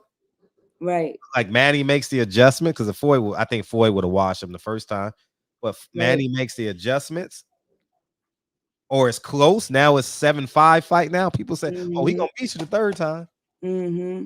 Gosh, Yeah, it's unfortunate, man. It's unfortunate. nah, It super. just becomes so lackluster. If you wait too long, it's just like it's just not the same. And that fight wasn't. That fight was a dud. Not at all. That fight was a dud, man. It So was bad, man. the build up was fun. It But was. It definitely was. I think Floyd and Oscar waited too long to fight. oh yeah, Oscar waited way too long. Yeah. Oscar waited way too long. Yeah, but that was a Bob Arum thing too. You know what I mean? Yeah. Bob had to get his. What do you think about Bob? Like, what the whole racism thing? Like, how do what's your real thought on that? I think as it pertains to the Terrence Crawford side, Mm-hmm. I would say he's being opportunistic at this point, as it pertains to the lawsuit itself. You understand what I'm saying? Right. I because he accepted the check. Accepting money means you're being complicit. Like you have to sign for your check, Right. and I think it was well crafted by his lawyers. The statement, because I looked at the cure at the end of it. It has nothing about social reform. It's about I want my money, basically. I want my $10 million and whatever else the court deems we're worthy of. But it has nothing to do about social reform and this and that. And they threw in George Floyd's name, but Terrence Crawford didn't talk about George Floyd. He didn't put George Floyd on his trunks, on his robe, or anything like that. Right. So from that perspective, I'll take a step back and I It won't was view like an him as like, opportunistic type of situation. yeah, as cyclical. I think the whole system is it's not just Bob Arum. It's the whole system. Right. It's the whole system. And I think that's where we need to be. We need to tear this whole system down. We need to separate. We need to call them out and separate and and I yell as loud as I can on this platform. All of them are in on this together. All of them. It ain't no Al Haymon ain't black, Bob Arum ain't white, Eddie Hearn ain't whoever UK, they all in this green machine together, and Right. and they use each other when they need each other. Bob knows Al gonna make money over there. Eddie knows Bob gonna make money over here, and Eddie gonna do his thing over there. And when they need each other, that's it. I mean, I just think I don't. I mean, I like, yeah, racism is always going to play a part. We're in America, right? We're built. This country's built on Right, right. racism, right? It's always going to be there. But because I have been on the promoter side and I have, seen the business side of things, you do have the tanks who generate revenue. You know what I mean? The tanks of the business that you know what I mean, get the money, Mm-hmm. fill the arenas, but what is it about, like, I don't know, like, I don't want to come off sounding crazy, but like every race of people, let's say like Mexicans, they support each other, right? If you go to a fight in New York City and you got a Polish guy fighting, the whole arena is full of Polish people. Or you got a, Italian kid fighting, Vito Malnicki, who to me is very underwhelming, right? Very. It fills the arena. What is it about? Like, what's it gonna take? Is it with say black fighters, African American fighters? Do they have to be like super punchers in order to fill an arena? Like, what is it about? Like, you know what I mean? Like, Uh-huh. I want to say that if black people came together as a unit and supported each other the way that Mexicans supported each other, maybe there would be a difference. Yeah, Like, I know that's a touchy subject, and no, I'm, it's not in here. Not in the but I'm barbershop. just saying, like I just feel like, you know, what's it gonna take? I have my understanding. Because really, really, y'all run boxing. The talent, when it comes to talent, I mean, anything you like, really, athletics, black people dominate. Just physically, it is what it is. You dominate. Whatever you have access to, you dominate. But what's it gonna take for y'all to make that coin? You don't, because Al Heyman's black. Is he not, like, ain't he paying his fighters? Was I don't know. You tell me. Okay. I'm gonna start from where you say blacks don't don't support. Um, there's something called the NFL, the NBA, Major League Baseball, and when a black kid comes out of the womb, they hand them a basketball, they hand them a football. Right. When you cut the TV on, it's free. And our greatest athletes, economics plays a huge part in this too. Right. Hmm. They're going to play what they do for free, Right. what they see on TV every day, the marketing Hmm. campaigns and Hmm. stuff like that. So you got to understand, when boxing fails, like like this week, I'll be honest, I would have TiVoed Gary Russell's fight and watched those NFC and AFC championship games. I'm gonna Right. keep it a buck with you. Right. Yeah. Those games were that damn good. You understand? And I would have stayed up and TiVoed it and cut my phone off, and I would have watched it after the fight. Hmm. Hmm. But thank God, the football game literally ended when Gary Russell was like walking into the ring or something like that, right? Right. And so boxing doesn't owe. I'm talking about from a fandom standpoint. We don't really have 100% expectations in boxing because we're literally watching the greatest athlete in the world, LeBron James, and we Hmm. get to watch him for free 82 times a year. Facts. Every other day, we get to see LeBron James, Hmm. and we grow an affinity for him. Now, you also got to take into account the reason why these sports are so prevalent is because they don't have an NBA, they don't have an NFL. So when you say this small little South American country, they don't know who LeBron James is. Right. Yeah. The Facts. village believes in the soccer player, the boxer, and that facilitates itself. And when they come here, the business of boxing exploits them. Right. You understand? And that's just the reality of it. And the average black fan would rather see Mahomes versus Joe Burrows next weekend. Right. You know, like this weekend, the Rams versus the 49ers. Right. Ain't nobody worried about boxing. Right. I'm gonna stay home and watch those two NFC and AFC championship games. Right. But in South America, they don't have that luxury, you know. Yeah. So and it's homegrown talent. It's not like LeBron James is from the UK. He's Right. literally from Akron, Ohio. Akron, Right. Ohio. So the talent is homegrown, and we pick it up immediately, Right. you know. And Right. and so I think we can get our fix through other sports. Yeah. Carl Dargan had posted something on Instagram. He was supposed to fight yesterday, I think, and something happened with the opponent. I think caught COVID or something like that. And he had posted something on Instagram saying basically like, "Yo, don't ask me for no tickets. Don't ask me no free tickets. I don't got no tickets.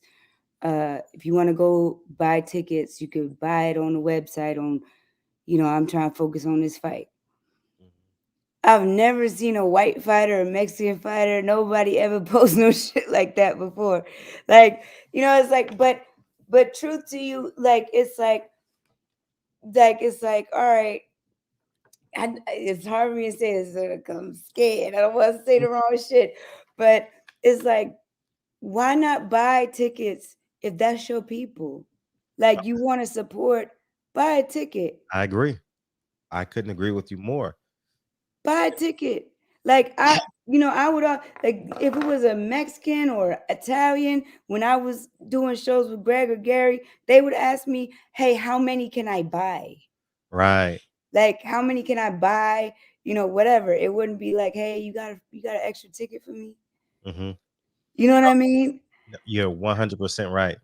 And to summarize, the Super Bowl always costs boxing fans $100. Mm. Mike Tyson versus Evander Holyfield, $100. Floyd Mayweather versus Manny Pacquiao, $100. Facts. The Four Kings, $100, $100. What do you mean? Like, so that means I can't watch it. Right. You get what I'm saying? Like, 100%. so 100%. but 100 million people can watch the Super Bowl. This is true. So, champ, that's for you, sir. Sarah, I got to ask you, what do you think about the Russell fight and the UFC fight with Francis? I didn't watch the UFC fight. I watched the Gary Russell fight. I don't really watch UFC. Truth to you, I don't. You don't? I don't. I'm not tuned in. I need to though. But no, like we talked about Gary Russell before. I think that the injury changed the dynamic of the fight, and maybe the fight would have gone differently if the shoulder wasn't hurt. Right. Now that UFC fight was whack. Oh, we got a caller. Okay. 719. 719. Hello? Yeah, what's up? What's up with you, Fred? Hey, What's up with you, Fred? Feeling great. Oh man. I want to say this though. One thing about the black fighter is there's always this measuring stick that you don't really give with other fighters. We watched that Vito Milanecki fight on TV. It looked kind of half, like half empty, it looked decent, but it was Christmas, so nobody expecting some crazy jump out crowd. But when you have a Terrence Crawford who he ain't from New York, I was there. It was 16,000 people there to watch Amir Khan. He had 12,000 people with the Russian dude there. He ain't from the East Coast, but when Devin Haney fight, everybody talking about, let's see, how many tickets did he sell in Vegas? Did he have, how his arena look? You don't really, nobody said that when we was there. Tyson Fury sold less than 4,000 tickets for his fight. Am I lying, Fred? Less than 4,000 tickets Tyson Fury sold for his fight without Wilder. It was, both of them were bad in Vegas. Yes. Both of them were bad. Listen, back man, and I'm not, like Bill Haney say, this cap out here sometimes. The black fighter, there's a measuring stick, and he won't get the credit for his 3 million views on TV. But that same white fighter who get 1.5 million is a star. But when you look at his payment, he make $1 million. But that same black fighter who's supposed to be boring and don't sell is making multi-millions of dollars. So of course, the person paying them gonna like that cheap talent. Of course, you like cheap labor. Those white fighters are some of them guys are cheap labor. You know what I mean? Like, you're not selling a lot of tickets, and I'm not paying you no money. So I still get TV right to view your fight. So I'm gonna call you the greatest thing. But that black fighter is demanding the dollar to get my 3 million. You gotta pay me. For me to put those 10, 12,000 people in there, I want $4-5 million. Devin wanted $3 million. And them people was paying it. I don't care if they're not happy to do it or not. And one thing about black people, just like Fred said, we regional than a motherfucker. If you're from the South, you support certain Southern fighters. You from the East Coast, you got an East Coast swag, and you got a kinship with Latinos and Puerto Ricans and all that shit. You got West, you got a kinship with some Mexicans. If you ain't in, it's a black is complicated. So when you get the stars, Earl Spence, 50,000 people down there. Mikey, without Earl, him and Jesse Vargas fought 6,000 tickets sold. No, 6,000 was the attendance. So if the attendance is 6,000, how many tickets you think are sold? But when he fought Earl, he fought in the real stadium, not the practice facility. He fought in the practice facility against Jesse Vargas, another Mexican. Nobody came to see that because they know they wanted to cheer for their Mexican fighter who they know don't lose, but he's going against the big black great fighter, just like Fury. Nobody want to see Fury fight those other dudes, Valine and Schwartz. They want to see him fight the great warrior Black Wilder. But we don't give credit to the person who we don't like. So if we don't like Wilder, we won't give him credit for the 800,000. We'll give it to this guy. So Black fighter is always at a judgment disadvantage where they think he's not being supported well. If I check the books, they doing the biggest view. If you take Canelo out, the black fighter is doing the biggest views. They get the biggest payday, and they consistently fighting. And the white fighters and certain Latinos is far between. You get these, they give us certain Latino fighters every week, and them stadiums is empty. We got a boxing back call. Ruiz versus Fred. Where was Ruiz and what's the name at? At the StubHub, right? Pay-per-view. The big Mexican, Ruiz versus Arreola. Pay-per-view in little ass StubHub. That shit hold 4,000 people. And that shit sold 50,000 pay-per-views, but nobody gave a fuck. But Tate, he only sold 50,000. Man, get the fuck out of here with that shit. We judge these black fighters in a way that we don't judge these Latino fighters who get all of this love. I ain't talking about the great Canelo, but if we go down the list, fighter for fighter, black fighter, and here, not even in his hometown, but just show me the black fighter with a date, and you show me the Mexican, and if it ain't in California or Texas, that's just empty. And that ain't that's fact. Ain't in California, Arreola and Ruiz did fucking 3,000 tickets sold. 3,000. Yeah, that's fact. The big Latino in Florida, the big car Latinos in Florida, Ruiz and all them guys. That's fact. All them dudes, that shit didn't do nothing either. Like we gotta judge them like we judge the black fighters, and we'll really see who support who. And the black fighters, I never thought about it like that. Canelo too. I mean, listen, you go to a Canelo fight, you see Bud there, you see Charlo there, you see all the black niggas there, but you don't see that same reciprocated to the black fighter from the Latino. So why is that? So even while we support the Canelos and we out of the 800,000, they don't support y'all. We don't get the same support from them. No, so don't say you don't support. Just try to look a little bit deeper, peel back, And after we watch playoff games, watch great black players run up and down fields and courts and all that for free, then I gotta pay for a pay-per-view. And we still doing it. Yeah, no, that's definitely facts. I appreciate that for sure. That's Appreciate fact. I didn't even think about it being like a regional thing either, but it definitely is. He definitely is speaking truth when it comes to that.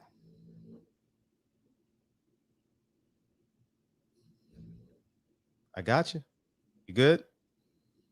Oh, you good. He hung up. Yeah.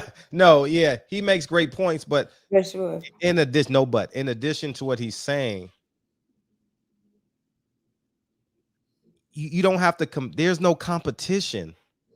Right. Like the our measuring sticks are the shooting stars, right? Right. Like the like Sugar Ray Leonard, Muhammad Ali, Mike Tyson. Those are the exceptions to any rule, Mm-hmm. right? And the promoters are going to go the route of least resistance. They have finite amount of money. They don't have an infinite amounts of money. So Right. they go say, "Oh, we got this Nicaraguan shit." You know what I mean? They do their little advertisements in Nicaragua and this and that, and yeah, he's from this village. And next thing you know, you got all of them to Right. do what they do. I think the education of the black fighter needs to be as important as the fighting, as the training. I think there's a huge gap because boxing is a poor man's sport, Mm-hmm. and it's always I need to get signed, I need to get a college degree, I need to get a scholarship. There's not like the education gap where like the fighter is in front of their business. Very Mm-hmm. seldom do you see a fighter in front of their business. Like Right. they're always saying, "Well, I got to talk to my team." No, that means you got to talk to this dude that runs your business. I mean, that's a synonym Right. for that. So Right. I do believe that. Salute to the dogs in the chat. You can hear my puppers. Yeah. So I think in addition to what he's saying in terms of the numbers, we retire without accruing power in boxing. Right. You understand? Yeah, for sure. Like Floyd Mayweather is always my example because he's polarizing. And how powerful is TMT Promotions?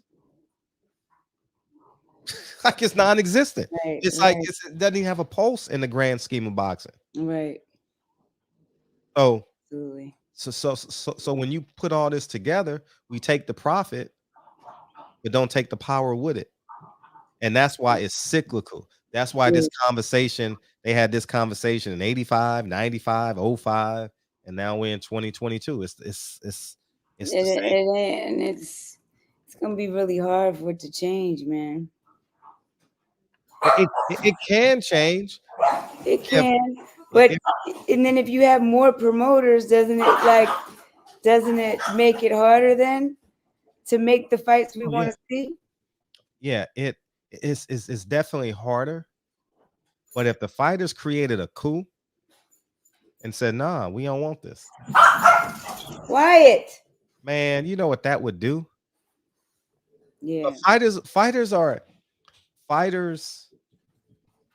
pick up the wars of their promoter. They're not supposed to pick up I don't care who you're fighting. He's your ally. Right. If I'm an A-level fighter and I'm fighting a guy that's 0-26, you got to practice the behavior of you doing business with that guy. Mm. You get what I'm saying? And then you go on to the next guy. You got to, because when you get to the who's the next biggest fight that's coming?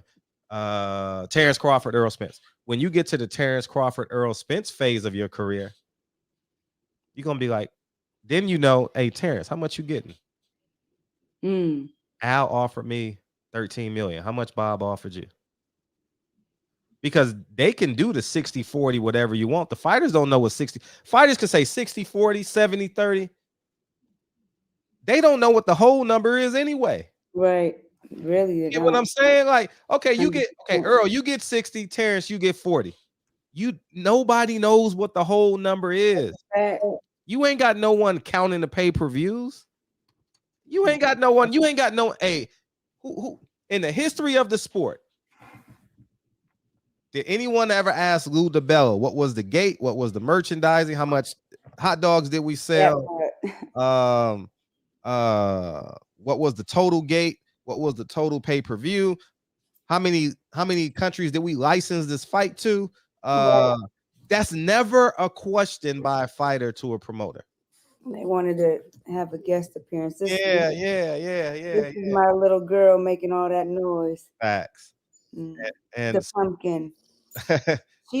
She had a baby when I was on the plane back from London, from the Miller press conference. And she was rushed to the hospital while I was on the plane. Worst plane ride of my life. I bet. I bet. And we have the baby now, so she lives with us now. So you can give Earl Spence 60-40. Right. But he doesn't know the whole number. We don't nobody know. Only they know. Only the promoters know. Only the promoters know. Yeah. And guess what? They gonna do business. Keep on doing business together. That's right. Whenever they need each other. 100%. She about to go, Kyle. Well, man, I was driving, man. I listened to the whole interview though. I like that art. Oh, thank you. I got to holler at you about some. Who, me? Yeah, you the artist. Oh yeah, no, definitely. I love that art, man. That art is cool. Yeah, man, it's nice to see you on. Hey, Fred. Yeah. Remember her and Rick might have to get some gloves on, man. Nah, Rick don't want the problem. He don't want them. I follow her on IG, so I seen her hit the heavy bag. She don't want them problems. No, but we definitely gonna ask him about this situation because it's important. You know. Oh yeah, we're gonna ask him a lot of questions too. Mm-hmm. Yeah, for sure. It's that's for damn sure. Mm-hmm. So, I'm Kyle. Nice to meet you. Nice to meet you, Kyle. Big Fred, what's going on, man? How you doing, man? We great. Congratulations on your win. Hey, listen, I ain't took the jersey off yet, man. Are you a Giants fan, Sarah? Or are you a Rams fan or Raiders? I'm a Saints fan. How did that work out? Believe it or not, I went to Grambling State University. I could see that totally. I could totally see you going to Grambling. I went to Grambling, and Saints was kind of like the closest thing to my Tigers. Wow. And I fell in love with football going to that school, so I adopted the Saints as my team. So I never let them go. It was an unfortunate season. We ain't the same without Breeze. Yeah. Just doesn't happen. Yeah, I'm a Giants fan, so that's okay. It's unfortunate. It's okay. Very unfortunate. We ain't gonna be good for a long time. We ain't got no coach, no defense. We got a running back though, but shit. Who that? All right, 504. I see you. Mm-hmm. Hey, and I need 817. I need DJ. I need some apologies out here tonight, man. After our esteemed guest take her rest, y'all gotta apologize, man. I need all apologies tonight. Damn it. Who do you have next week? We got the Rams, man. Got the 49ers versus the Rams, and you got Cincinnati versus Kansas City. Sarah, who do you have? Oh man, I don't know. I don't know. My Saints is out of it. I don't care. Yeah, I'm gonna go with the Rams. I'm gonna definitely go with the Rams. And I want Cincinnati to win, but I don't believe them. I don't believe it at all. I don't. I would like Cincinnati to win too. Man, I like that team. I want Cincinnati to win for my boy Rashad, man. Oh yeah. I mean, I want Rashad to have it, man. I want him to have that. Yeah, we spoke of him earlier. Kyle got the 49ers, and who do you have in the other game? Cincinnati and You can't bet against that black quarterback over there in Kansas City, man. You just can't do it. Mahomes is special. Yeah, You Mahomes just, is that dude, man. He make plays, dog. bro, did you? Oh, he makes plays. He's that dude. He's definitely that dude. Brady lost tonight, right? Yeah, they got their ass whooped. No, Brady they lost didn't Until get the tonight. end. they didn't get whipped. It was 30 to Yeah, 27. it wasn't whipped. Man, they only came back because Matthew It Stafford was was a like an chump. But interception, they was right? getting killed at first. And congratulations to Blue Blood too. Blue Blood's a 49er fan as Shout out to well. my dog Blue Oh Blood, yeah, man. that's my You know what I'm boy. saying? Yeah. Not a gang in What this up, thing. Blue Blood? Yeah, Blue What's Blood in the good? building. Yeah, you got to go on Blue Blood and talk about it during the middle of the day. You know, he does an Yeah, for extraordinary sure. job over there because it's just Yeah, Blue Blood's my boy, man. that's how I met you. Yeah, for sure. That's my That- guy. That's exactly. Can I ask you a question about your management? Yeah, what's up? So what goes into picking a fighter? I mean, early on, I was saying that I like to help some of the guys that people have written off. Like Anthony Peterson was perfect for me, right? He's 38-1. That record is beautiful on paper, right? So it'd be easy for me to get him ranked. So I try to look at it as like, what's, you know, I don't want to take, it's hard for me to take kids that are like straight out of the amateurs or that takes a lot of money to do, unless I gotta have long money to take a kid, like a young prospect. I look at boxing like horse racing, right? You get them the best trainer, the best coach, the best nutritionist, the best, jockey, and you put him in and you just pray to God that he wins. You know what I mean? Because you never really know what you have at that level, when you're 1-0, 2-0. So I like guys like a Mickey Bay or Anthony Peterson, because I already know what's there. You know what I mean? They ain't gonna change too much from the style they fight now. I know who I can match him against. I know who I can't match him against. I know if I do match him against a tough opponent, I know I need to get a certain amount of money, but it doesn't take me long to get them ranked. And that's what's important is getting your fighter in position to fight for world titles, because nothing else really matters to me. You know what I mean? Like, I want to give guys, especially a guy like Anthony Peterson, the opportunity to fight for these titles before he's on his way out. You know what I mean? So that's just those are the kind of guys that I look for, because it makes it easy for me to do my job. Because I have a little bit of money and I can get to the money, but I don't got that long money. Yeah. You know what I mean? And that's what it takes to build a fighter that's like straight out the amateurs or something like that. You know what I'm saying? So, that's just kind of like the guys that I look for. But until I get that long money, I'm cool working with the people I do. Because I feel like, in my experience, other than the one that I just had, that they appreciate it more. You know what I mean? Than a kid who's just coming out the amateurs and thinks they're hot shit. The guys that people written off, the guys that are just waiting for the right opportunity, I feel like they don't take it for granted as much. Do you feel like do you feel jaded sometimes as far as Of course, but my love for the sport is greater than that. I really love this. I love this game. I do. And I'll be talking shit all the time. I'm done. I'm done with this shit. Fuck this shit. God damn it. Like, I was like, I don't ever want to talk boxing again. I'm done. I'm never going to watch boxing. I'm never going to go to another fight. But then I keep adding these. Like, like I don't stop. I can't stop. It's a drug. Yeah, because you went from boxing is an abusive relationship. I said boxing is It's a an toxic, abusive relationship. abusive relationship. It's awful. It's awful.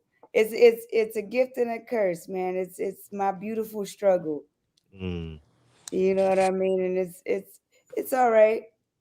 It's all right. It's all good. Yeah, because you went from Haney to Tank. What you mean? You went to both fights, right?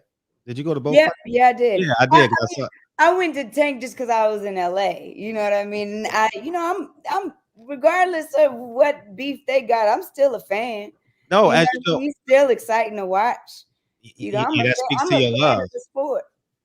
That speaks to your love of the sport. That's what I Yeah, was I'm a saying. fan of the sport, Mm-hmm. I mean, Spence went to Crawford's fight. As he should. Right. As Like, he should. I might be just peeping the scene. Yeah, that's a business partner. You know what I mean? Like, if I know I'm about to fight Spence or Crawford, shit, I'm pulling up. right, exactly. And I'm about to cause major hoopla. Right. What? Every time I talk, I mean, the ticker goes tick, tick, tick. Oh, right, man. right. It's easy. I'm This here is for it. easy. Yeah. I'm Yeah. here for it. But yeah, this abusive relationship is crazy. It is. It definitely is. Yeah. How do you feel about sunglasses in the building? Sunglasses in the building? Yeah. What do you mean when people just walk around with sunglasses? Yeah. When people wear sunglasses in the building. It's so silly. It's so silly. What is your position on that? People wearing, this is a real question. People wearing sunglasses inside? Yeah. I mean, maybe they cockeyed. Maybe they Them got say- like a sleepy eye or something. You don't know. People that wear sunglasses in the building can't be trusted. Because they don't know if they're looking you in the eye when they talking to you. The eyes is the windows to the soul. That's a fact. Yeah. It's a fact. Facts. And Never trust a man with two first names, a beard, and no mustache. JJ. And a man that wears sunglasses in the building. Man. I'm telling you, trust me. I guess those are truer words spoken. God And damn we appreciate you coming in here, Sarah. I appreciate y'all having me. Yeah, and I'll send you the link to it. If you want to chime in Monday, you're more than welcome to. I'll send you the link. And, Oh Lord have mercy. yeah. I don't even know if I want to watch it because it's just gonna like make my I understand. I get it. I get it. I get it. You know, we've all been betrayed. Watch it. Yeah, I don't even know if I want to watch it.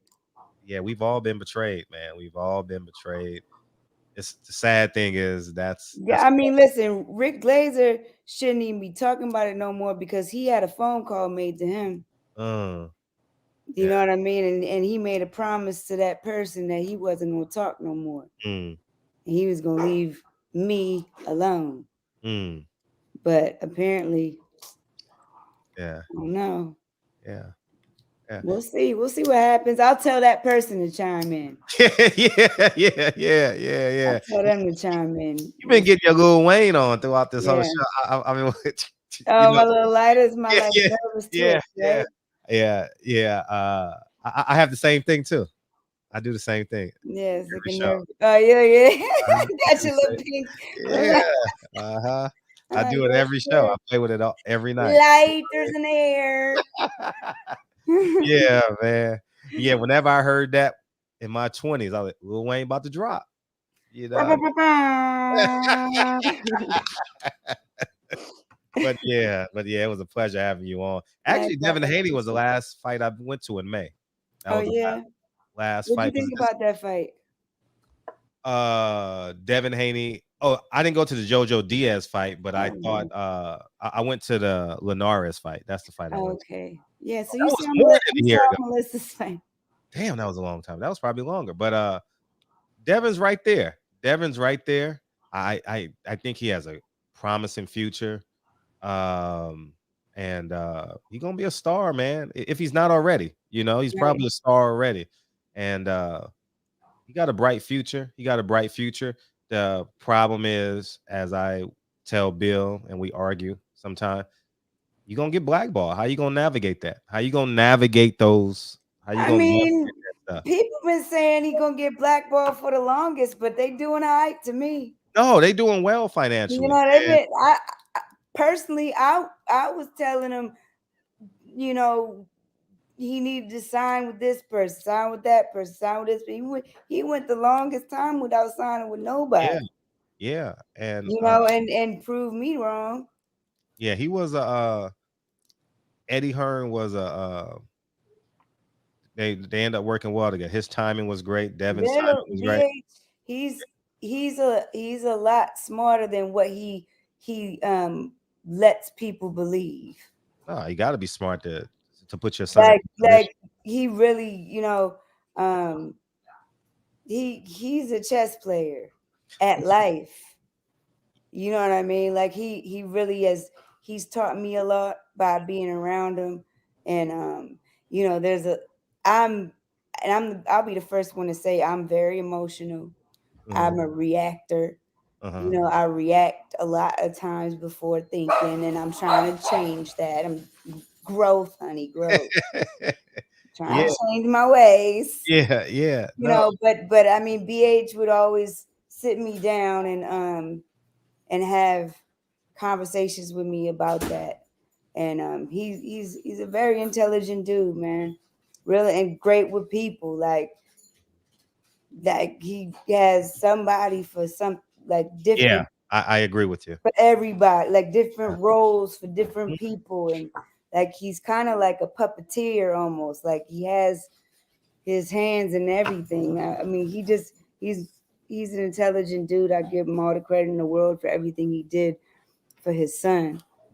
Nah, you don't get this far as far as they gotten by not being intelligent. You get what I'm saying? Like you got to have a level of intelligence and foresight to get in the position that they're in. It's just I just worry about the big four. Now it's only big three now, but like saying no, I'm not gonna fight you. Like he didn't get the Ryan Garcia fight, the Loma fight, the Lopez fight. So when you Cambosis fight. well, yeah, potentially the Cambosis fight. And so when you put all this together, you see the writing on the wall. He's gonna have to fight somebody. Like the next fight gotta be. I mean, it just gotta be like it's just because then it's just people. People are gonna be like, "Come on, man." Like he got to fight somebody. But Devin wants it. Like he really and truly wants the fight. So I mean, I don't blame them. No, it's not the question of who you won. It's the fact that they had the power and the fighters before them didn't take the power with the profit. Right. Right. And the problem becomes cyclical because there's no reason. Think about this, Sarah. Fans are on the line begging for an undisputed boxing match. Of course. Put that in perspective. That doesn't make sense at all. Right, not at all. That would never happen in the NFC Championship games is this Sunday, right? That doesn't happen in another sport. You're asking, the fans are simply asking, can this champion fight this champion for all the marbles? Mm-hmm. Like, it don't make sense. You know what I mean? Like, and so we sit here and we like bewildered, yeah. Absolutely. So, but we'll see. We're patiently waiting, as we always do as boxing fans, to see what Cambosis is going to do. And I mean, I would love for Dev to get that fight. He got to understand that he's down one round already. He got to understand that what he's going up against. I just want to go to Australia for real. Yeah, Australia. I've been there about 5 times. I've had opportunities to go and never went, man. I just was like, I would have moved. That's a long plane ride, yo. It's easy though, because you're on a big plane. You're on a big plane. Yeah, you're on a big plane that got like. Well, I'm not going coach. You got to fly business class if you're doing flights like that. Like it's 14 hours. There's no way. Yeah. No shot. Mm-hmm. No shot. How long is the flight? 14. Only 14? Yeah. Mm-hmm. Only 14? That's half. No, but I thought it was longer than that. Depends 14. On what part of Australia you're going to. Oh, well, you come from New York, so I don't know. I went from Cali. Yeah. So okay, because I remember us flying guys over because we had what was the kid from Australia again? That we had, God damn it. Zoo. No, he fought the heavyweight? No, he fought the Charlo. Castano. No, he fought the Charlo. He was Irish, but he was from Australia. Highland? Irish. Hogan. right? No, that ain't Hogan, Hogan. yes. Was We had it? Hogan. Oh, Hogan. Yeah, Hogan. And we would fly them over, and it'd be like a 24-hour situation for them. Yeah, because they're going to New York. Yeah. They would have to stop in LAX and then fly to New York. Yeah, they got to clear customs in LA. Yeah. And then go to New York. Yeah. Yeah. Sheesh. I was like, yo, I ain't doing that flight, coach. You got me. No, sir. Yeah, but it's a big, the beautiful about it, it's a big plane, so you feel no turbulence. None. It's like you're in your living room. It's like you're in your living room. Yeah, I've been on planes like that when I was going to Japan. Yeah, no turbulence at all. It's just smooth than a son of a gun. So, but yeah, I've done a few international flights. Yeah. And when I just went to London, I was on one of those. Yeah. Those are fun though. Yeah. It's I've never flown first class though. But I'm so little though. Like you can put me in the you know what? You should do it just for the experience. I am gonna start doing it. I am. Because it really is an experience. You know, like the food is actually good. Yeah. You know, you got all the drinks you can have. Your seat turns into a bed. Yeah. Like you got your own little cabin area. It's worth all the money. Yeah. Ak and Barack fly first class. So I'll be seeing their stories and stuff. Money right there. Yeah. So I'll be like, I'm gonna do that on my next flight. No, it's a good time. Yeah. It's worth it. Yeah. It's worth it. I will at some point because I always think like, man, I could spend that $1,000 on the ground. See, I look at it like this, right? Like I'd much rather spend $1,000 on an experience than on material things, right? Because the experience they can't take away from me. Mm-hmm. Right? That's always in my head to the day I die. Like I did that. Yeah, fact. I was there. Frugal Fred ain't doing it. I'm tell you that right now. I am. Yeah, we're taking our first family vacation this summer upcoming. So we're going somewhere, and it's gonna be first class. So we'll see. You should go. Yeah, you should. Yeah. We definitely. It's worth every penny, man. Mm-hmm. It's worth every penny. I love to see it, Fred. I love to see it. Spoiled. You won't go back to coach. Shit. You be spoiled. I'm telling you, be ruined. You're ruined. I'm ruined. Anything over 4 hours. Really? Yeah. I go to LA. Frugal Fred, he gonna dial it back. As soon as you do it, he gonna dial it right back. Yeah, because you flew private here, right? I saw your stories or something. You flew private. Yeah. I did private. No, that was just that Vegas to LA plane. You know, they got that charter private plane. Yeah. It's like $500. Yeah. But it's the experience. Yeah. Like, you know, put my daughter on there. Yeah. Let her feel some type of way. You know, like Montana Love was on the plane with me with his puppy. Dog. With his little Frenchie. You know, I was loving on that Frenchie. That's all I wanted. I was like, can I hold the dog? Right.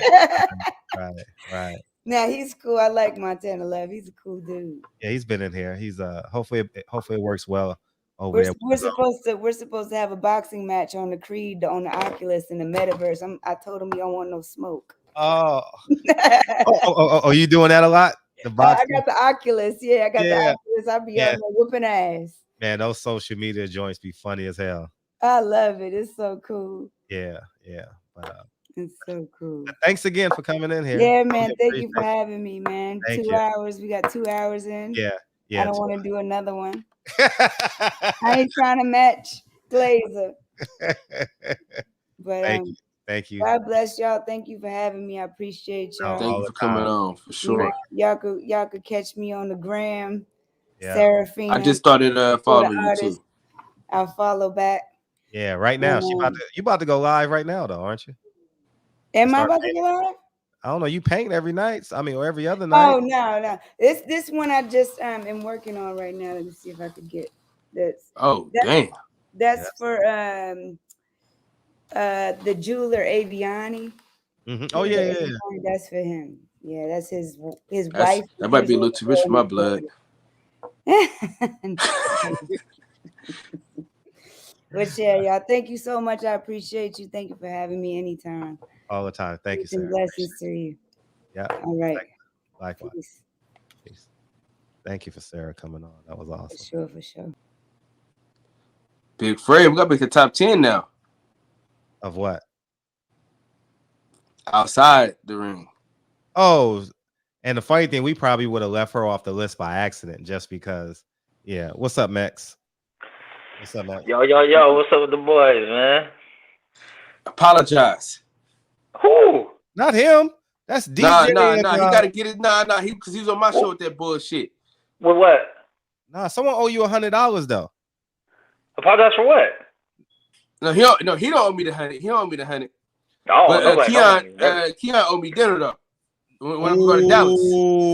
Remember that? The most expensive restaurant I can find. We going. Yeah, but someone owes you $100. Who is that? I don't know. Somebody on the phone. You didn't screenshot it? Hell no.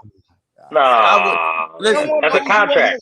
I be on my phone though, Fred. I be on my phone. Screenshot. You can screenshot on your phone. You just push the button.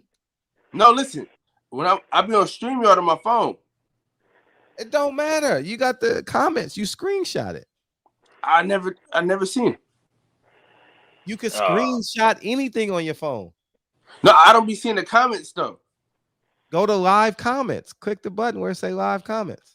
Right here, chat on the bottom. Yeah. Chat and then comment. Private chat and the other one. So this whole time. God damn. Yeah, someone owe you $100. That was we probably had that show Sunday because they we're gonna go back and look. No, it was either Monday or Tuesday. Someone owes you $100. Yep, someone bet you $100. Yep, they got paid too. They got to pay up. They got to pay up. Fred getting you money you didn't even know you had, man. Yeah. Listen, I tried to tell these folks, man. We own Aaron Rodgers, man. I tried to tell these folks, man. They didn't want to listen to me. I told people, man. DJ, apologize. God damn it. First of all, no, we gonna get something straight. What I tell you last week after y'all beat them Cowboys, didn't I say I wasn't gonna say nothing bad about San Francisco? Because y'all did me a solid. Is that not what I said? I don't give a damn what you said. How did you okay. Now you apologize. Hey, Max. Because then he kept saying, well, man, I said I ain't gonna say nothing bad about him. Nah, nigga, apologize, nigga. Nigga, where my wings at? Hold on. Where my wings at? We even. Oh, we even. The hell you mean we even? Hey, man. Hey. I got a lot of money coming, so I got you. Hey, man, listen. I need to know an exact date, man, so I can book my flight, dog. For what? The Spence fight. I need to know an exact date. We got a date yet? I thought it was like, I don't know. Sometime in April, though. But listen. Fred, what's going on, Fred? What's up, man? Oh, I got a lot of memes. What's going on, man? I thought we were cool, man. What's up? Me? Yeah. Oh, we've been cool. Cool. Like the other side of the pillow. Like the other side of the pillow. But you know, like if you would I gotta say I was half watching Gary Russell get his ass whooped last night. So you know what I mean? You said Gary Russell got his ass whooped last night? Man, he lost that fight, Kyle. We gotta stop that. Get the fuck out of here, bro. Man, he lost that fucking fight, Kyle. The nigga was counting that dude all night. The nigga had one hand. How do you let a nigga with one hand do you like how he got done? That was a boxing lesson. Man, come on, bro. Come on now. Kyle, now we know you can't. Kyle, we know you can't score fights. He was missing hella punches.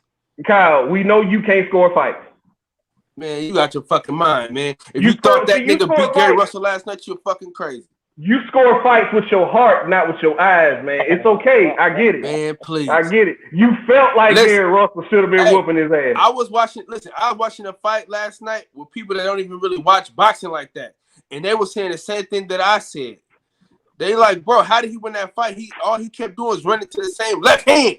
He kept running to the same left hand all night, bro. He got hit with that left hand all night.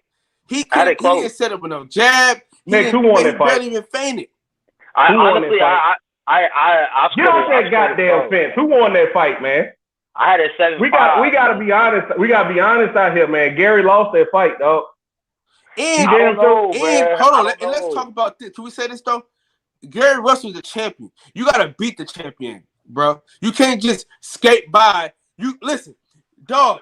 You barely beat a nigga, bro. You barely beat a nigga with one arm. That alone should disqualify you, bro. You barely beat a guy with one hand, dude. Okay, I'm gonna say this though. I'm gonna say this after his hand went out. Going by the judging criteria, like Russell had the clean, effective punches, the defense, and the ring general shit in those rounds. Like they both landed the same amount of punches, and the Filipino dude threw twice as much, which means he missed more too. So I'm just saying, like, it kind of reminds me of the Rigondeaux and that other dude, that fight, kind of one of them fights where it's like, who do you give it to?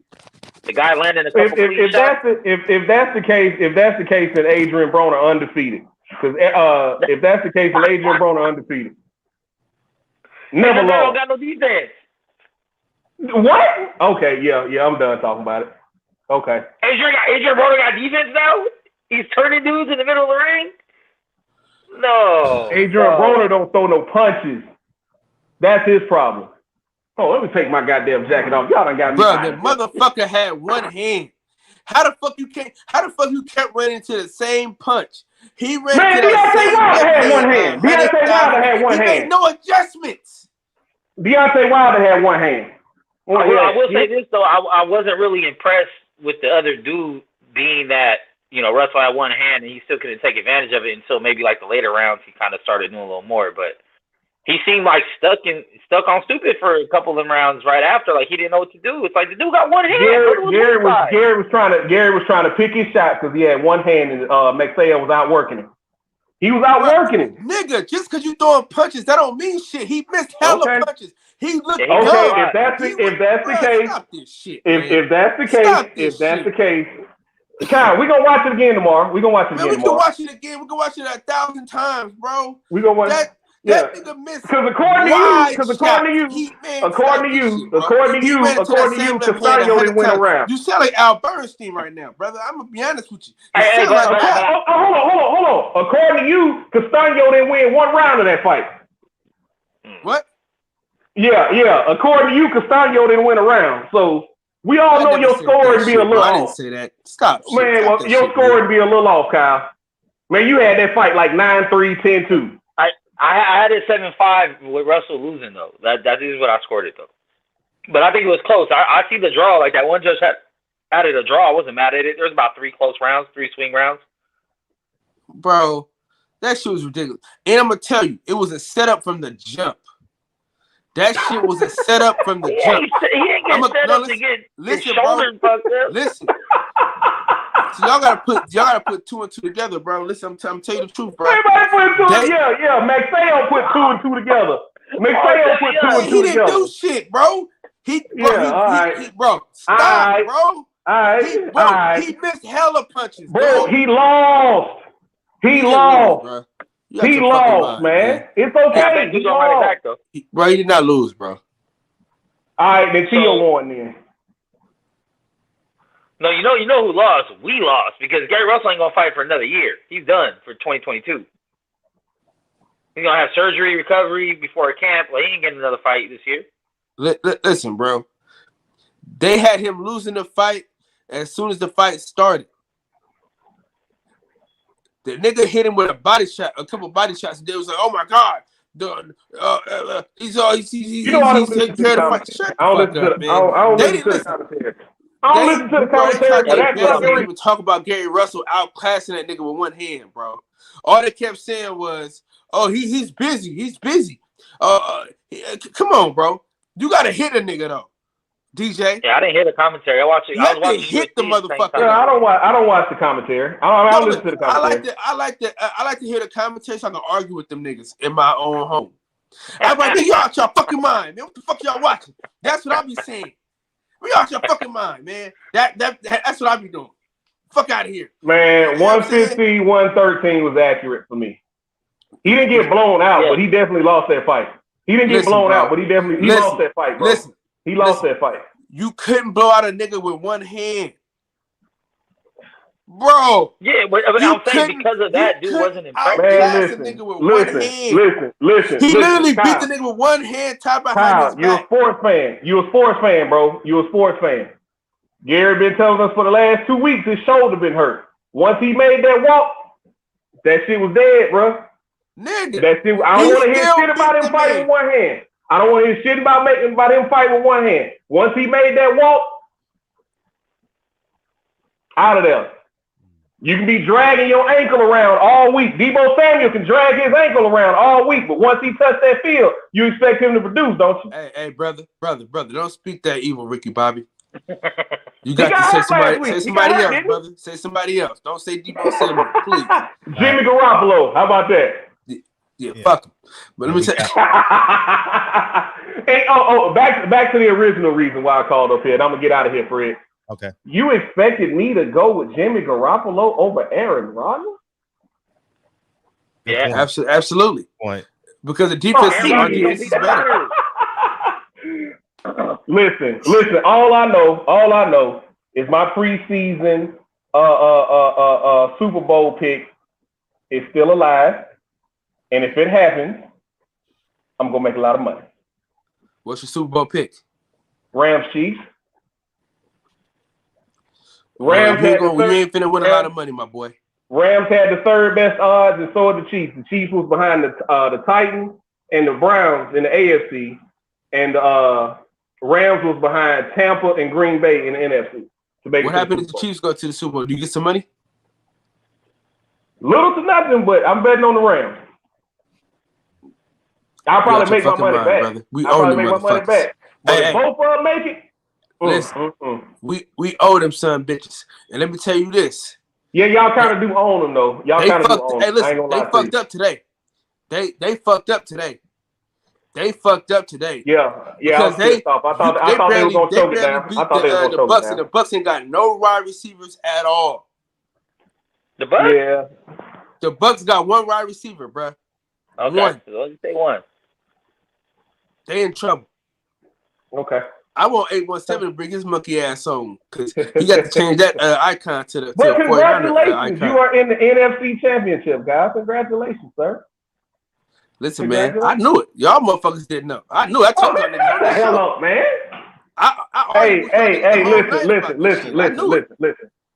Listen. Just have my wings when we get to Dallas, bro. No, I'm having before that. I'm having before that on your trip. Just have my wings when we get to Dallas. We supposed to link up in the ATL, man.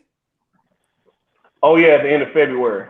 Well, I might be in the cabins then. What weekend was it? It's like the 28th. Oh, it's the end of the month. Okay. Nah, that'll be for Valentine's Day. I'll be up hunching in the cabin. So yeah. I ain't gonna get away your hunching. We're trying to get that boy. Shoot to the left. Appreciate Shoot to the left. All right, Fred. All right, Sean.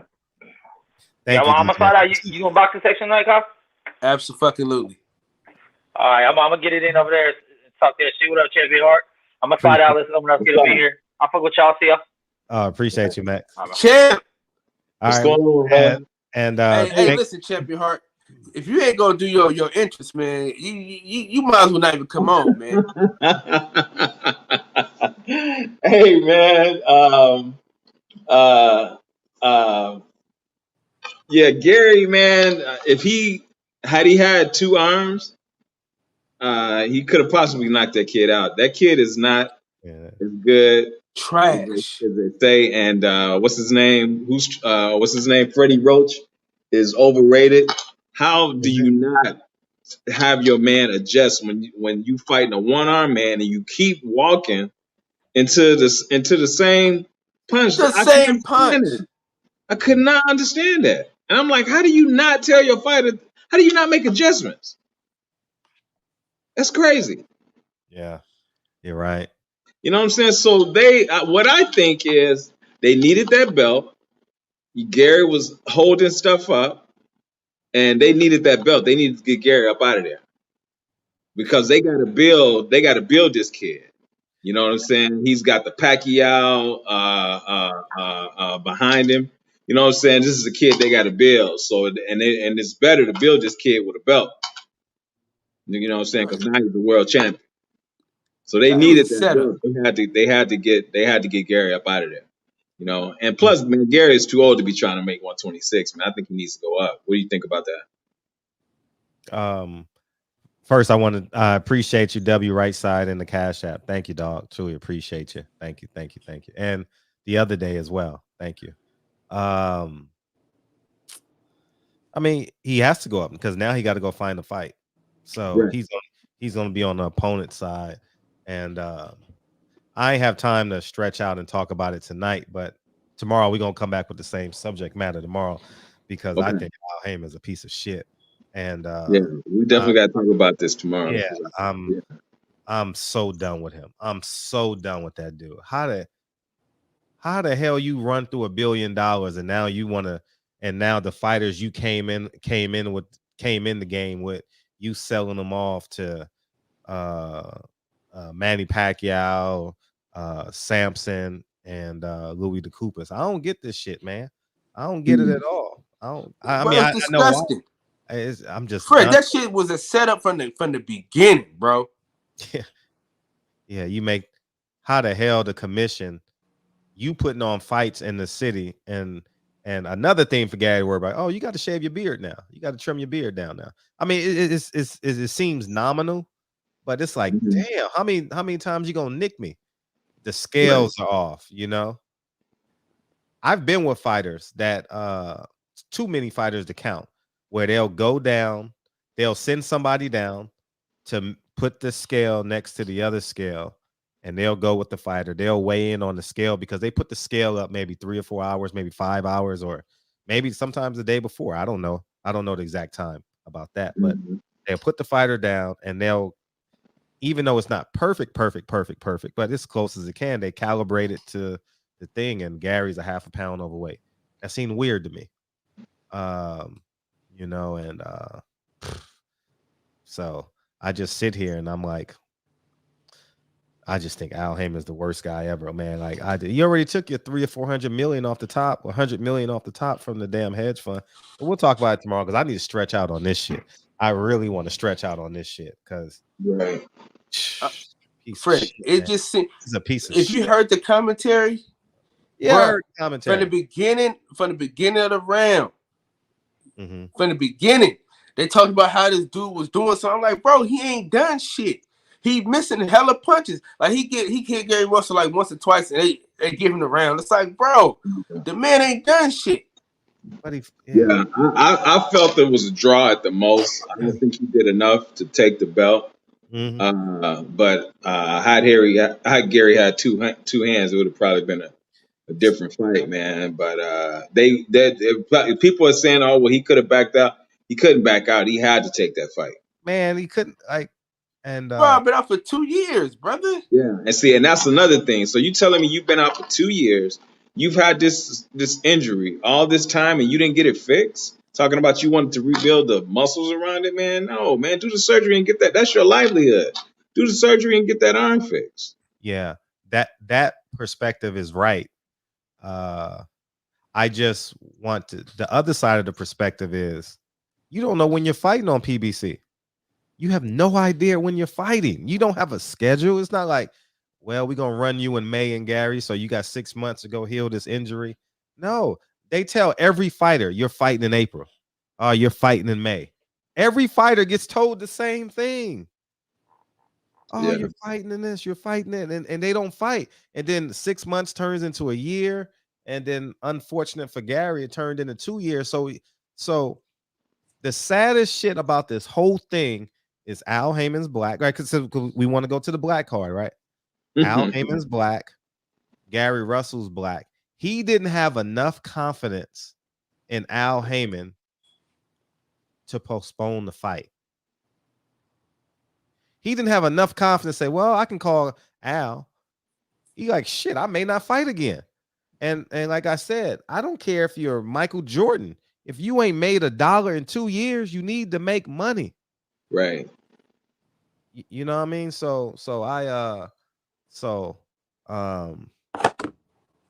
especially think, with his dad being sick, somebody got to pay those medical bills.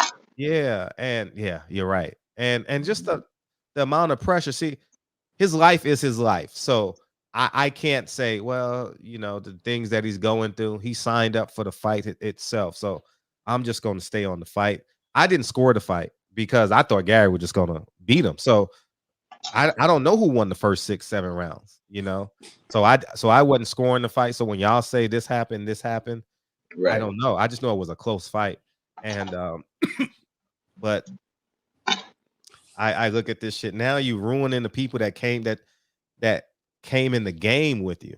Like Gary and his family came in the game with you. When you started PBC, they rolled with you. They rolled with you, man. And now now you fucking the guys that you came in the game with. Gary Russell could have made millions of dollars. I don't know how good his ceiling is, and I don't care what you think of Bob, what you think of Eddie, what Al is doing. Oh man, I want man, you just want him to run into the coffee table 10 times and just, you know what I mean, just stub his toe 1,000,000 times. Like I just think it's awful, man. These fighters.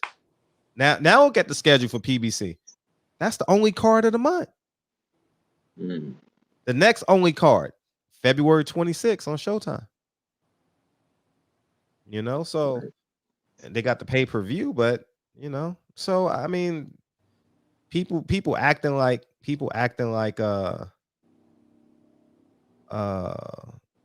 man, I think his business acumen is piss poor. I think his management skills as it pertains to fighters is piss poor. And I think we need to get his ass out of boxing. I'm so fed up after what I've seen with him, Rolly. Just think, Gary and Rolly are 45 days apart. That's disgusting, man. Rolly loses a fight because you got a promise with this guy.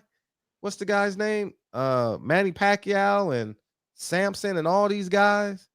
So you ruined Rolly, and now, man, this is. Hey, Fred. Yes. That's the second Pacquiao fighter with a big fight. Yeah. And in a row, 2 months in a row. Yeah, man, and I could never have the same visceral hate. I'm not gonna say hatred, but dislike for Al Haymon I couldn't have for Bob. I know who Bob is. I have no expectations for him. None. Zero. Yeah, that's like your boy Leon Muhammad. That's what he was saying. He know that Bob is I don't have no, and that's how, now that he knows that he know how to deal with it. Yeah, Bob been in the game for 55 years. I read all the books about Bob. I'm the one who told Bob he was in the FBI files on this show. He didn't even know. Like, I've done all the research I could possibly do on him. Now I just sit and interview him. Y'all have expectations of him. You expecting a white savior. I'm not. Mm-hmm. I thought Al would have been fair. He ain't been fair. If you can sit comfortably and not have any level of empathy for Rolly, I don't think you're human. I'm not saying jump off the cliff and stand 100% by his side, but damn, the fighter just lost his biggest payday. Think that was planned? Mm-hmm. Yeah, it was planned. Yeah, it was planned. Yeah, it was super planned. Super duper planned. I don't even know who that guy. Thanks to Miss T, I know who he was, but man, this is. Do you think Rolly gets that shot again? Nah, I don't think so. That's it. It's a wrap. That shot again. Can't even get fighters. He can't even get dates for his other fighters. Right. Shit. Where the dates at? Next date is February 26th on Showtime. I don't know if Fox got a card, but these fighters hungry. Y'all better call Eddie while y'all better go call Eddie while there's nobody in line. Or put y'all money together and put on cards in your hometown. You know what I mean? That's what I can say. So it's just disgusting, man. It's just disgusting. He got the money though. He got the bag. Got it. Piece of shit. I think he's a piece of shit. You know, I man, listen, if you know what I know, Man, he's a scum of the earth, man. He's a scum. He used these fighters. He used them to pull that $1 billion. He used them. Ain't no way in hell Al spent $1 billion from 2014 to now. Impossible. And you get money from the networks? Man, you better get the fuck out of here. Shit, don't worry. Floyd gonna come out soon. I guarantee you the next, but you got to piece it together. You got to see how he's, man, listen, Floyd out here hustling like he me. He doing crypto commercials, NFT commercials. Jewelry commercials. Car rental services. Mean to tell me you can get Floyd for $50,000 or $100,000? Come on, y'all. For real? You can get Floyd for that much money? Who's this? This cat? He getting ready to fight on a helicopter pad or something like that. Yeah. Dance for me, nigga. Yeah, That's what that is. Yeah, That's what that is. Dance for me. Dance for me. That's like Triple G fighting in Monaco. What's that? Monaco? Remember Monte Carlo? Remember he fought in Monte Carlo? Yeah. Triple G fought in front of 100 people. Nigga, are you kidding me? You ain't about to. I'm not no motherfucking horse. You know what I mean? This ain't. Nah, dog. Like, y'all, man, we doing Jesse Owens in 2022? Is that what we doing? He fighting on a helipad so a king can sit there on his throne and watch you. I'm making money a different way. I'm just saying. It's not gonna be no fans there. It's on the heliport. Where they at? Heliport. Yeah. You know what a heliport is? Kyle? I thought they was gonna make it like a thing. Where the helicopter land. So yeah, it's just a round platform where helicopters land. Who the fuck gonna see that fight? I don't know. I'll be filming the movie, so I won't be watching it. But I just think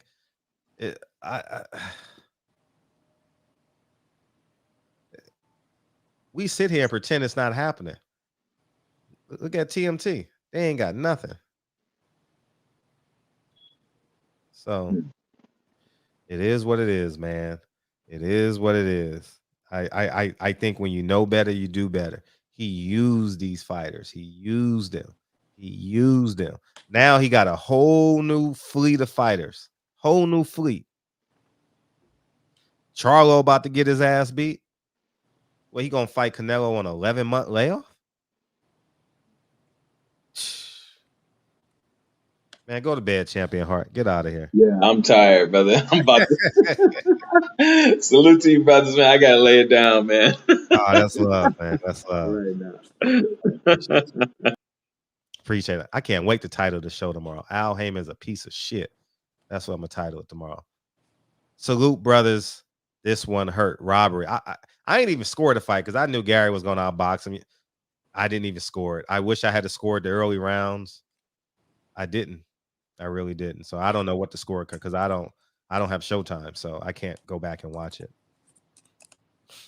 So and Fred. Yes. Gary Russell had his hands down the whole entire time, and he still couldn't hit the man, bro. It's like, bro. Yeah, man. It's that kid's kind of big for that division, ain't he? He made the weight. Yeah. You know, he made the weight. It's not like I can, you know what I mean? Shit. Do you want, Gary had the advantage in training, and then the kid physically had the advantage in the ring. So I wish I had scored the fight. I just thought Gary was gonna beat him by UD, and you know what I mean, but I just think he had a lot of other shit going on too, man, with his dad and shit like that. Yeah, but the last thing you should be worrying about is an uneven playing field. You said what? The last thing you should be worried about is an uneven playing field. You know? And where the dates at, man? Where the fight dates at? That's the last call. What's up, 267? Let me turn the joint down, Fred. How y'all doing? What's up, Kyle? How you doing, Fred? I'm good. How you doing, Kyle? I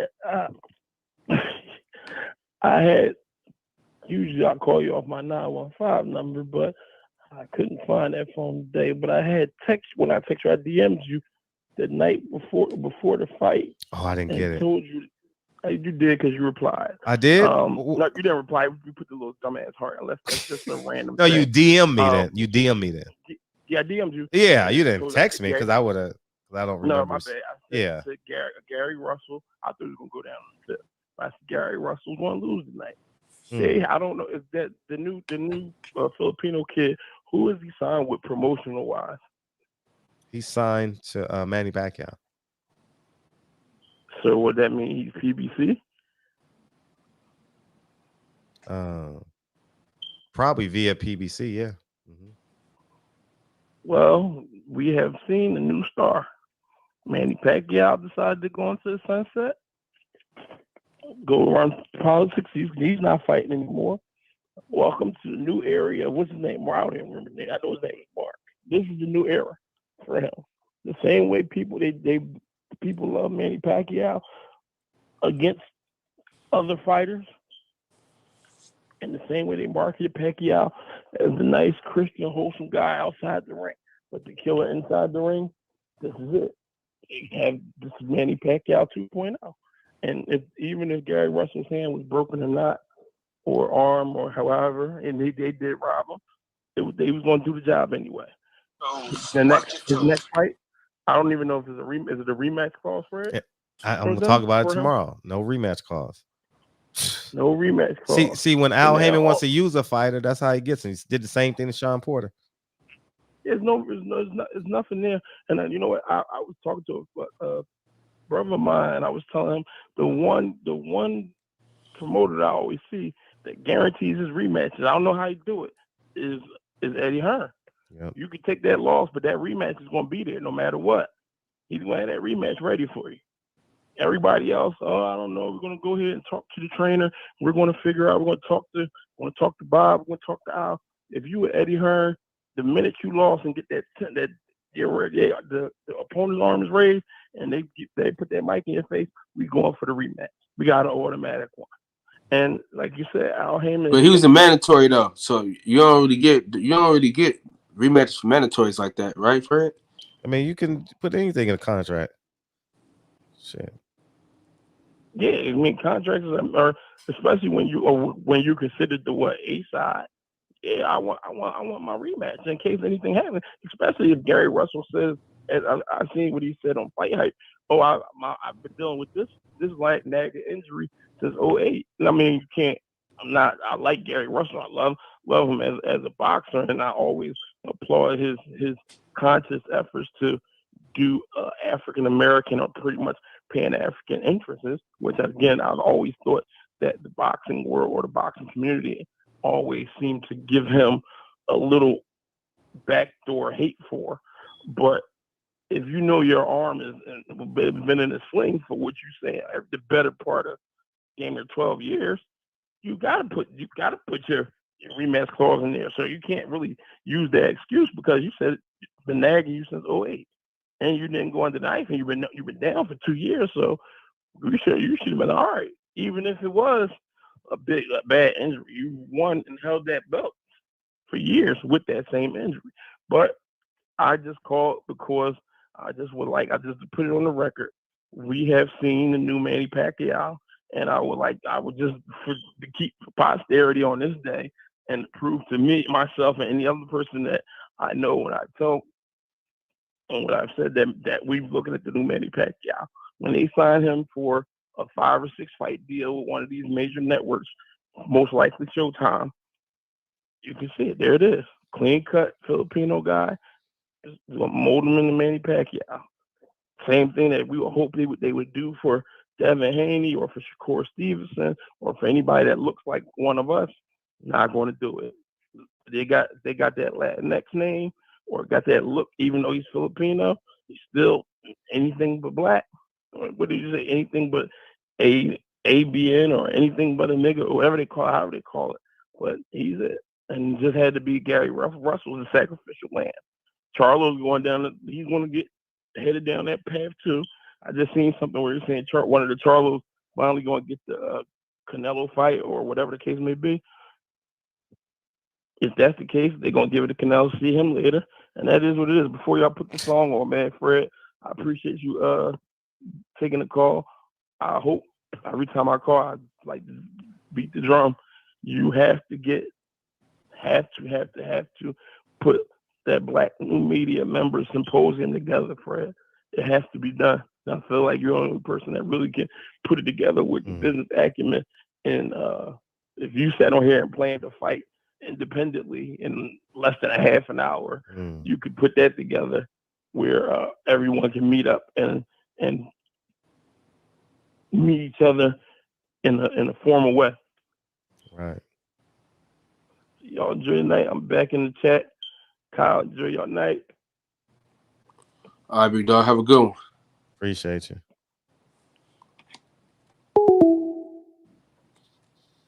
Las Vegas, Leon, salute, bros. This one hurt. I said that. Appreciate you, Leon. So nice we had to say it twice. Yeah, man, this is no rematch. Yeah, if you can't dominate, like my thing is, bro, like if you can't dominate the fight, last call. You don't deserve to win, man. How you been? Fred. How you been? What's Gary wearing on his head every time you see him? A cap. What does he start each sentence with? A cap. What he used to shoot off in his backyard when he was a kid? Cap. Gary Russell is cap, man. Come on, Fred. He all cap, bro. Okay. You should have said, where is he from? Capitol Heights. See, you should have said that one too. May as well, Fred, right? Al What's up? Haymon is a piece of shit. Big time. I told piece you of shit. that Big years time. ago. You already knew that. But Fred, the nigga ain't fought in 2 years. 2 years ago, there wasn't no COVID. 2 years ago, Donald Trump was president. That's a long time ago, Fred. Yeah. It's not by his choice. Trust me.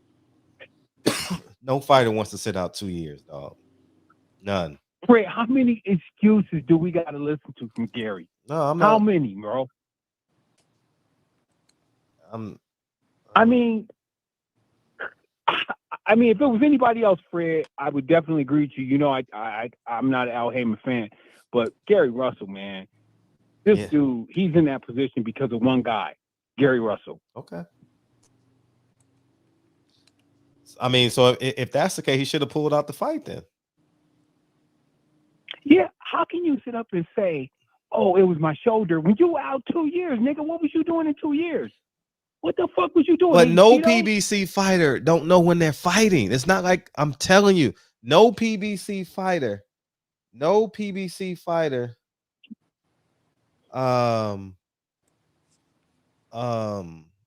when they're fighting. None. Zero. Not one. You always say, how many times you want to fight this year? 3 times? How many times they fight? 1 time? They can't miss that payday.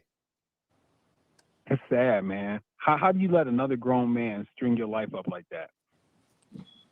I mean, that's boxing. Now, Fred, yes. Isn't Rolly gonna fight Tank? No, I don't think so. Again? I don't believe so. I don't know what's going on with Tank. The earliest he could fight is June or July. So who's next? Who is he gonna destroy next? Ooh. Man. Al, who's he gonna set up next? Wow, who's Tank gonna fight next? No, who's Al gonna set up? It should be Rolly, man. Rolly should get that chance. Who Al gonna set up next? Well, yeah. I mean, Jamal's gonna get a big payday, so his career is over. He ain't gonna want to, but he's gonna bow out gracefully because he's gonna make $12 million. So, he said who? Dive to the Canelo. He ain't gotta take a dive. He fought. He's only fought 1 time in 2 years. See, Jamal Charlo. He's only fought 1 time in 2 years. Let me see. No, he fought once a year. 1 time in 2 years. If you have to. No, he's been fighting every year. He didn't have to fight every year. Yes, so he's fought 1 time in 2 years, right? I used to be a Jamal fan. He fought in 2020 and 2021. Listen, I'm trying to explain it to you. Remember, he fought the Mexican dude for the belt. I got you, Kyle. I'm trying to show you how the math works. Like, Kyle, he punked out to Benavides. That's when I lost respect for him. I was a big Jamal fan. Yeah, and they were but born on after that Malcolm X's shit- birthday too. Yeah, once I was a bitch and a broke ass Deontay Wilder fan. See, let me show you. Let me show you guys. He's fought one time in 2 years. This is what I was trying to He explain. fought that dude. What was his name? Servin Eastern Derevchenko. European. Yeah, Right? This is it, right? that's his last fight. Wait, this is Jamel? Derevchenko. Oh, that's Jamel. I'm sorry. Let me go to Jamel. Just go to Box Rec. No, Jamel fought Castano, and he don't want to fight him again. I don't know where that's going. Is there going to be a rematch? So this is Jamal. Okay. What's up, Kyle?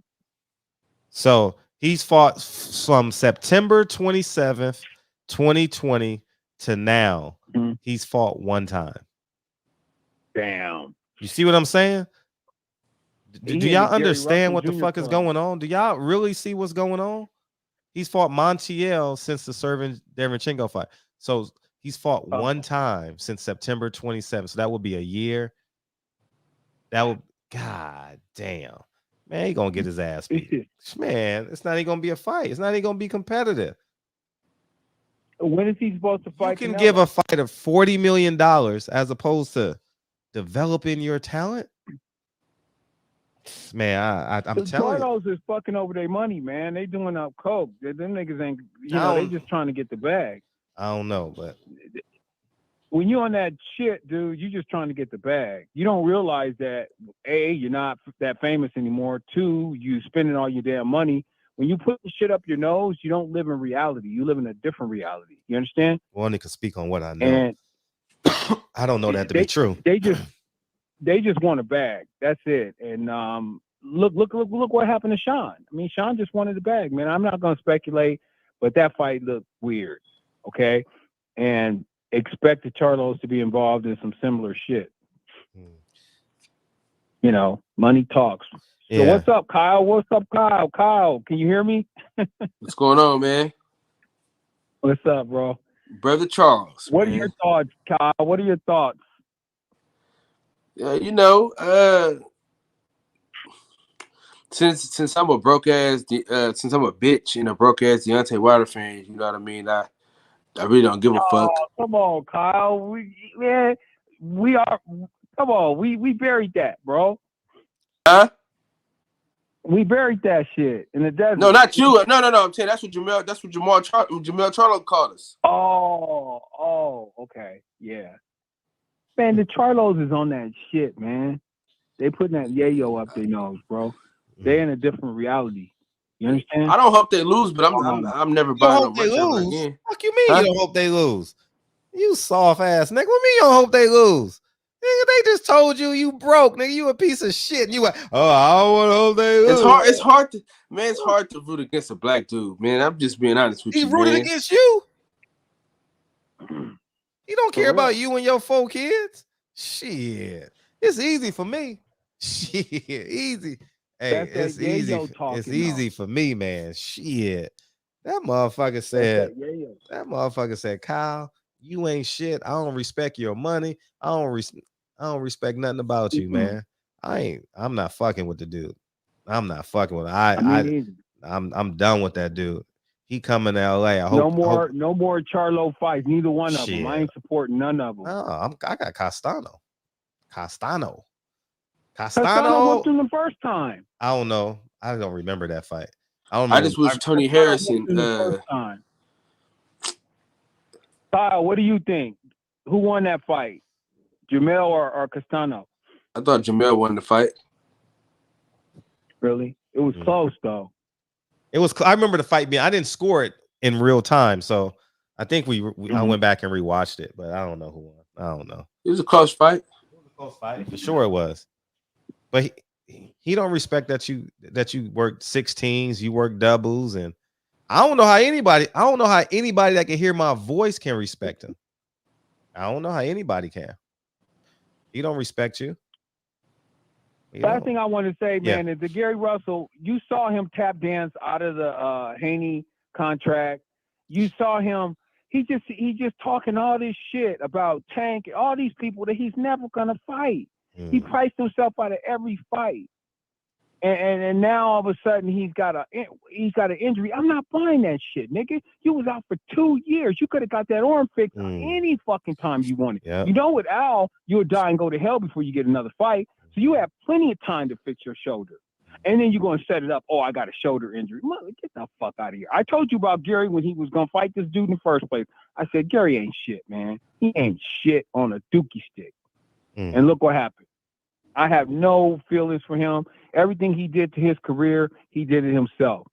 He needs to look at the man in the mirror. That's what Michael said. I'm looking at the fucking man in the mirror, the short one with the cap. So you don't think he get that dude a boxing lesson with one hand? What? He literally beat the man with one arm tied behind his back, bro. Oh, God. Why y'all giving that dude so much credit, man? That dude didn't really do shit, man. He missed 100,000 punches. And he kept running into the same left hand the whole night. That should count for something. What did Lomachenko do? Whooped his ass. He would never even talked about rematching Loma. Never even talk. When a guy don't talk about rematching somebody, that means he got his ass whooped. Good. You might as well got your ass whooped in front of your mama. And you know she gonna cuss you out. The fuck you let that nigga whoop your ass like that for? He said he wanted to rematch with the Filipino dude. So let's run it back. Gary done, man.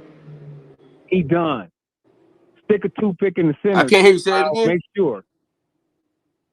Kyle, stick a toothpick in the center. Open the oven. Stick a toothpick in. Make sure he done. Okay? I'm done with Gary. On that note, fellas, it's good to chat with you. I'm out. Fred, keep up the good to work, hear from bro. you. Keep roasting these niggas. Actually, great to hear from you. We ain't heard from you in a minute. Good Appreciate to hear you. from you too. Keep roasting these niggas, Fred. Later. Okay. Okay. The boxing fan formerly known as. I forgot. You gotta keep reminding me. The artist formerly known as Super Coon, Charles. You know what I mean?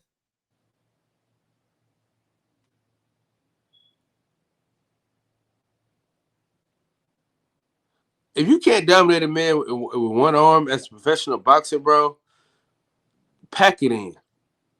Just pack it in.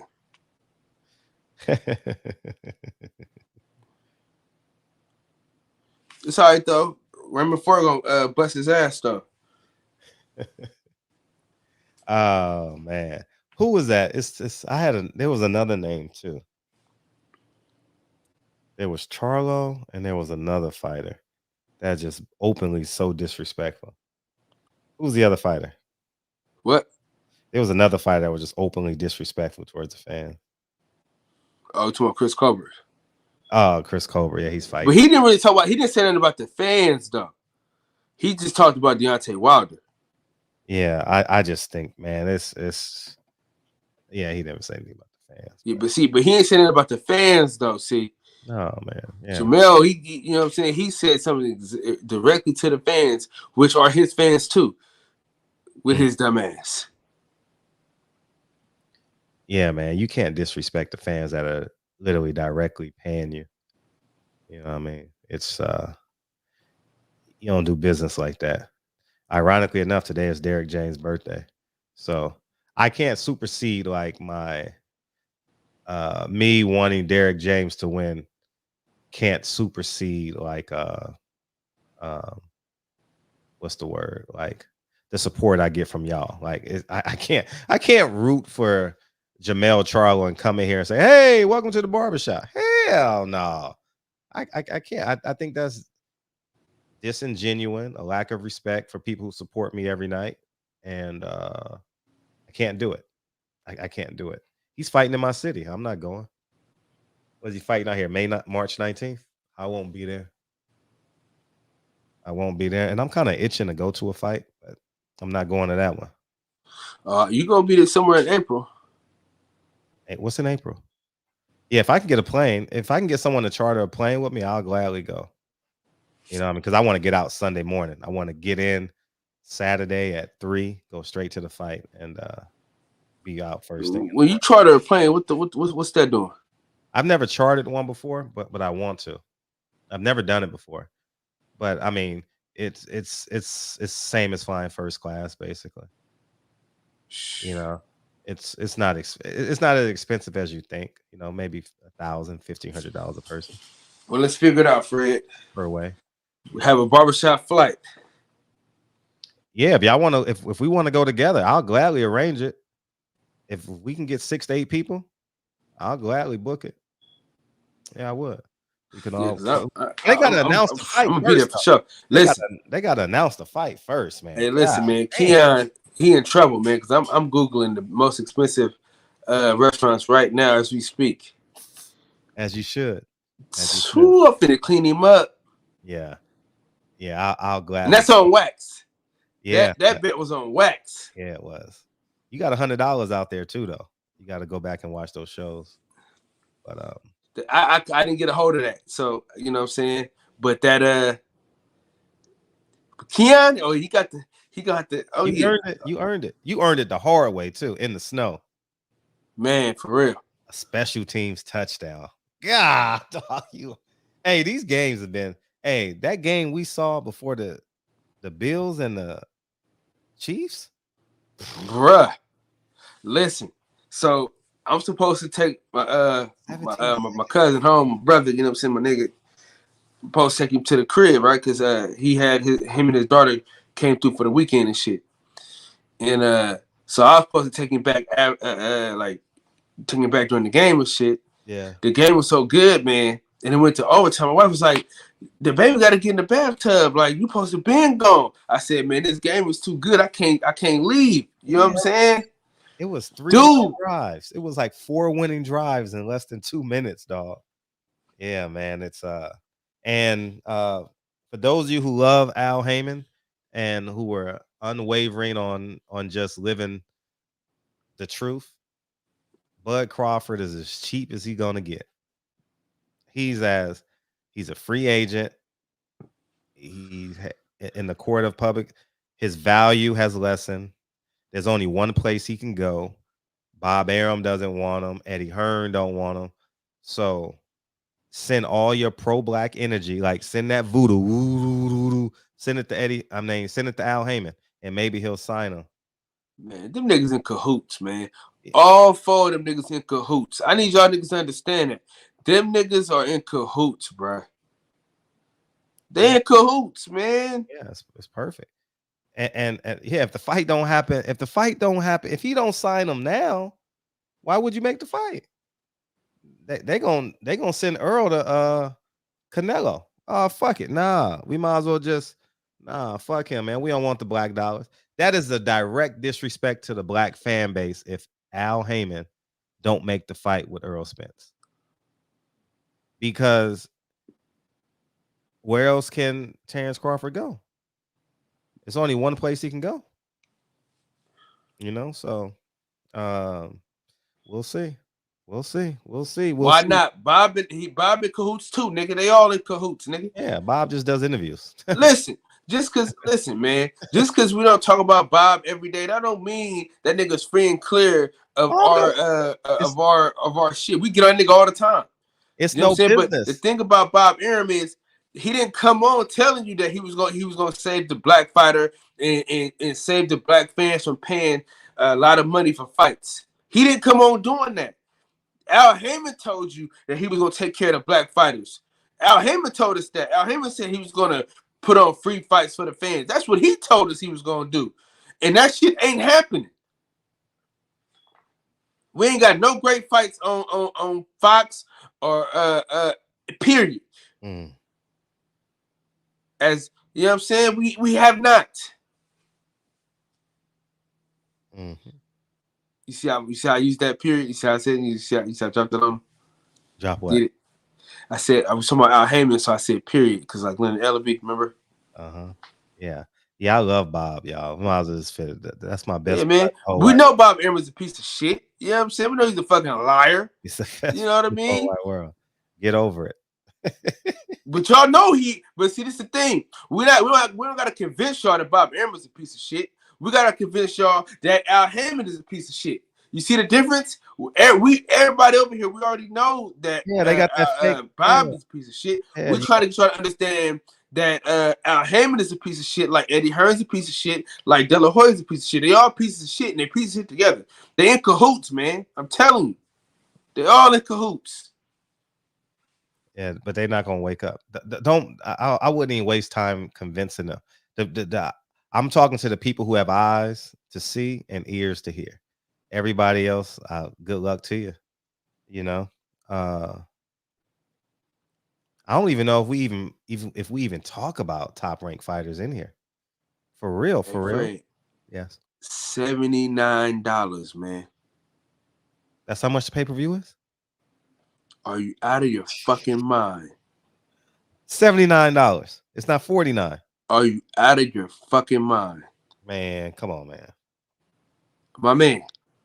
Nah, they gonna change that. They ain't gonna. That I know you don't. I know you don't fuck with gas because you don't need it. Mm-hmm. I can imagine what gas costs. My man. Come on, man. It's not $79. Come on, son. Well, I got a cure anyway. I got a cure for that, and my cure works seamlessly. Seamlessly, dog. Seamlessly. Young Merv, you want to come in for a sec?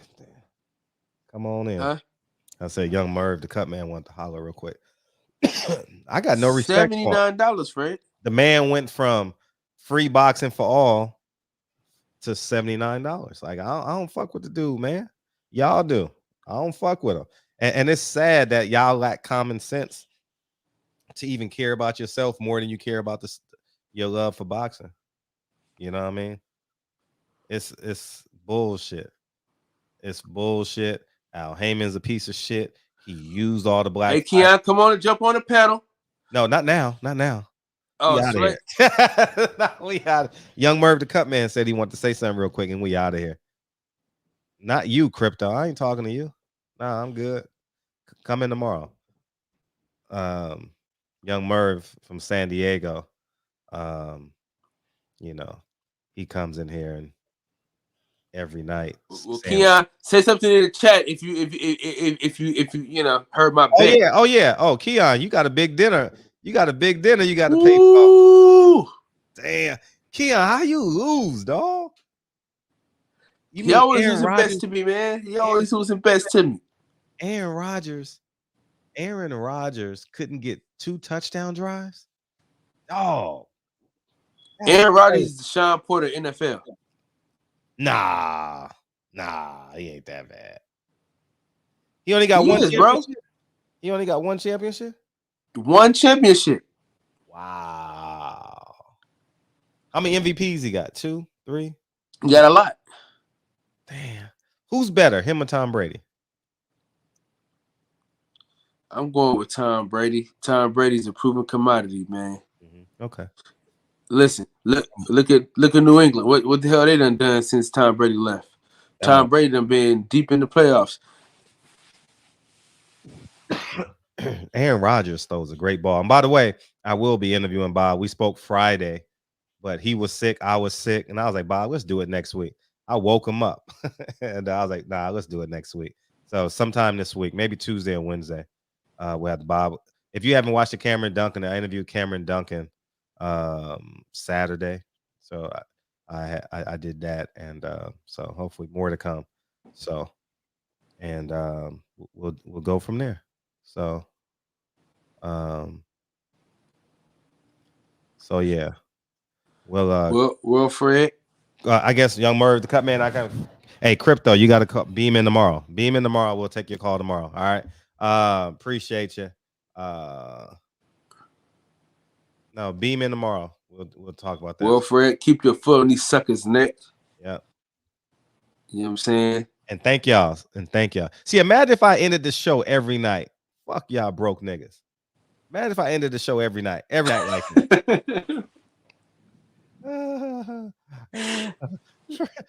Hey, fuck y'all support, nigga. Yeah, fuck y'all support. Go to Blue Blood. Shout out to Champ Side. I wore a Champ Side sweater today, man. You know, shout out to Champ Side. And I think it's disingenuous for me to support him and come in here and be. I think it's terrible. So I can't do it. So go ahead and support them. Go ahead and send your money. Go ahead. You got to support black fighters that don't give a fuck about your money. Enjoy it. You ain't got to call me a sucker twice. You know what I mean? Yeah, ain't happening. Well, Fred, man, you know, we're not employees. We're not supervisors, nigga. We bosses. You know what I'm saying? In the words of the great philosopher DB, Fred Drop. Mm-hmm. Play the song, Fred! There it is. There it is. Jerryon, Thomas, Freddie, Travis. That's a great name, Freddie. That's a great job. Great name, Mr. Valdez. Crypto, beam in tomorrow, man. Beam in tomorrow. We'll holler at you tomorrow. Appreciate you. Birdman, Reginald, I ain't no boxing. I guess Young Merv the Cut Man didn't see the link. It's cool. Respect my tech. Struggle. Man, I'm about to have some to-go boxes. Yeah. Fred. Who? I'm finna have a lot of to-go boxes, boy. Oh, yeah. And if you what was I gonna say? If you disagree with me, call in. Y'all don't call in. Y'all just talk in the chat. But I appreciate y'all. Love y'all the same. I ain't no boxing. Keeping up with KB, Greenmount. Appreciate y'all. Right side. Thank you for the cash app. Thank you, Jerome. Struggle, Birdman, American boxing fan.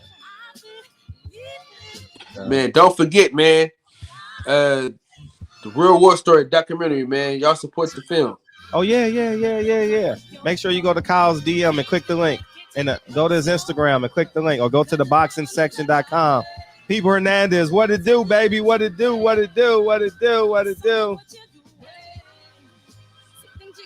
Yeah, call in. If you disagree, call in, man. This y'all's show. I actually need people to call in and disagree with me. Peoples Hernandez. You know what I mean? I really need that. You know what I mean? Next week is the 30th.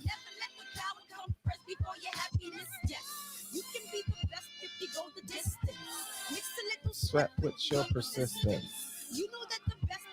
Man, Al Haymon is a piece of shit, man. He went from free boxing for all, signed all these fighters, now on pay-per-view with no fight dates. Oh, man. $79, man. $79. See, we don't feel it because we just root for Earl Spence and Deontay Wilder. But how about Robert Easter? How about the Bartholomew brothers? We don't talk about them, right? I know. We don't talk about them.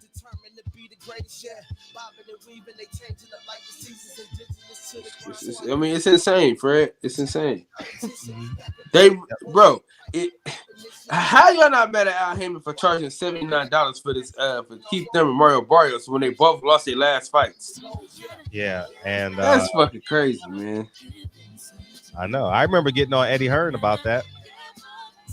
I can't believe I had the nerve to get on Eddie Hearn for charging $9, $10 a month. How ridiculous does that sound now? You know what I mean? Now Al Haymon charging us at least $75. Wow, 75. It was 75 for Tank, 40 for Luis, and 75 in February for Keith Thurman. Y'all like giving away money, huh?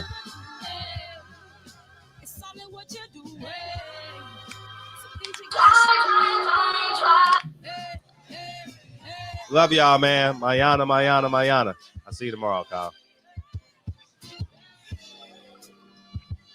All right, peace, y'all.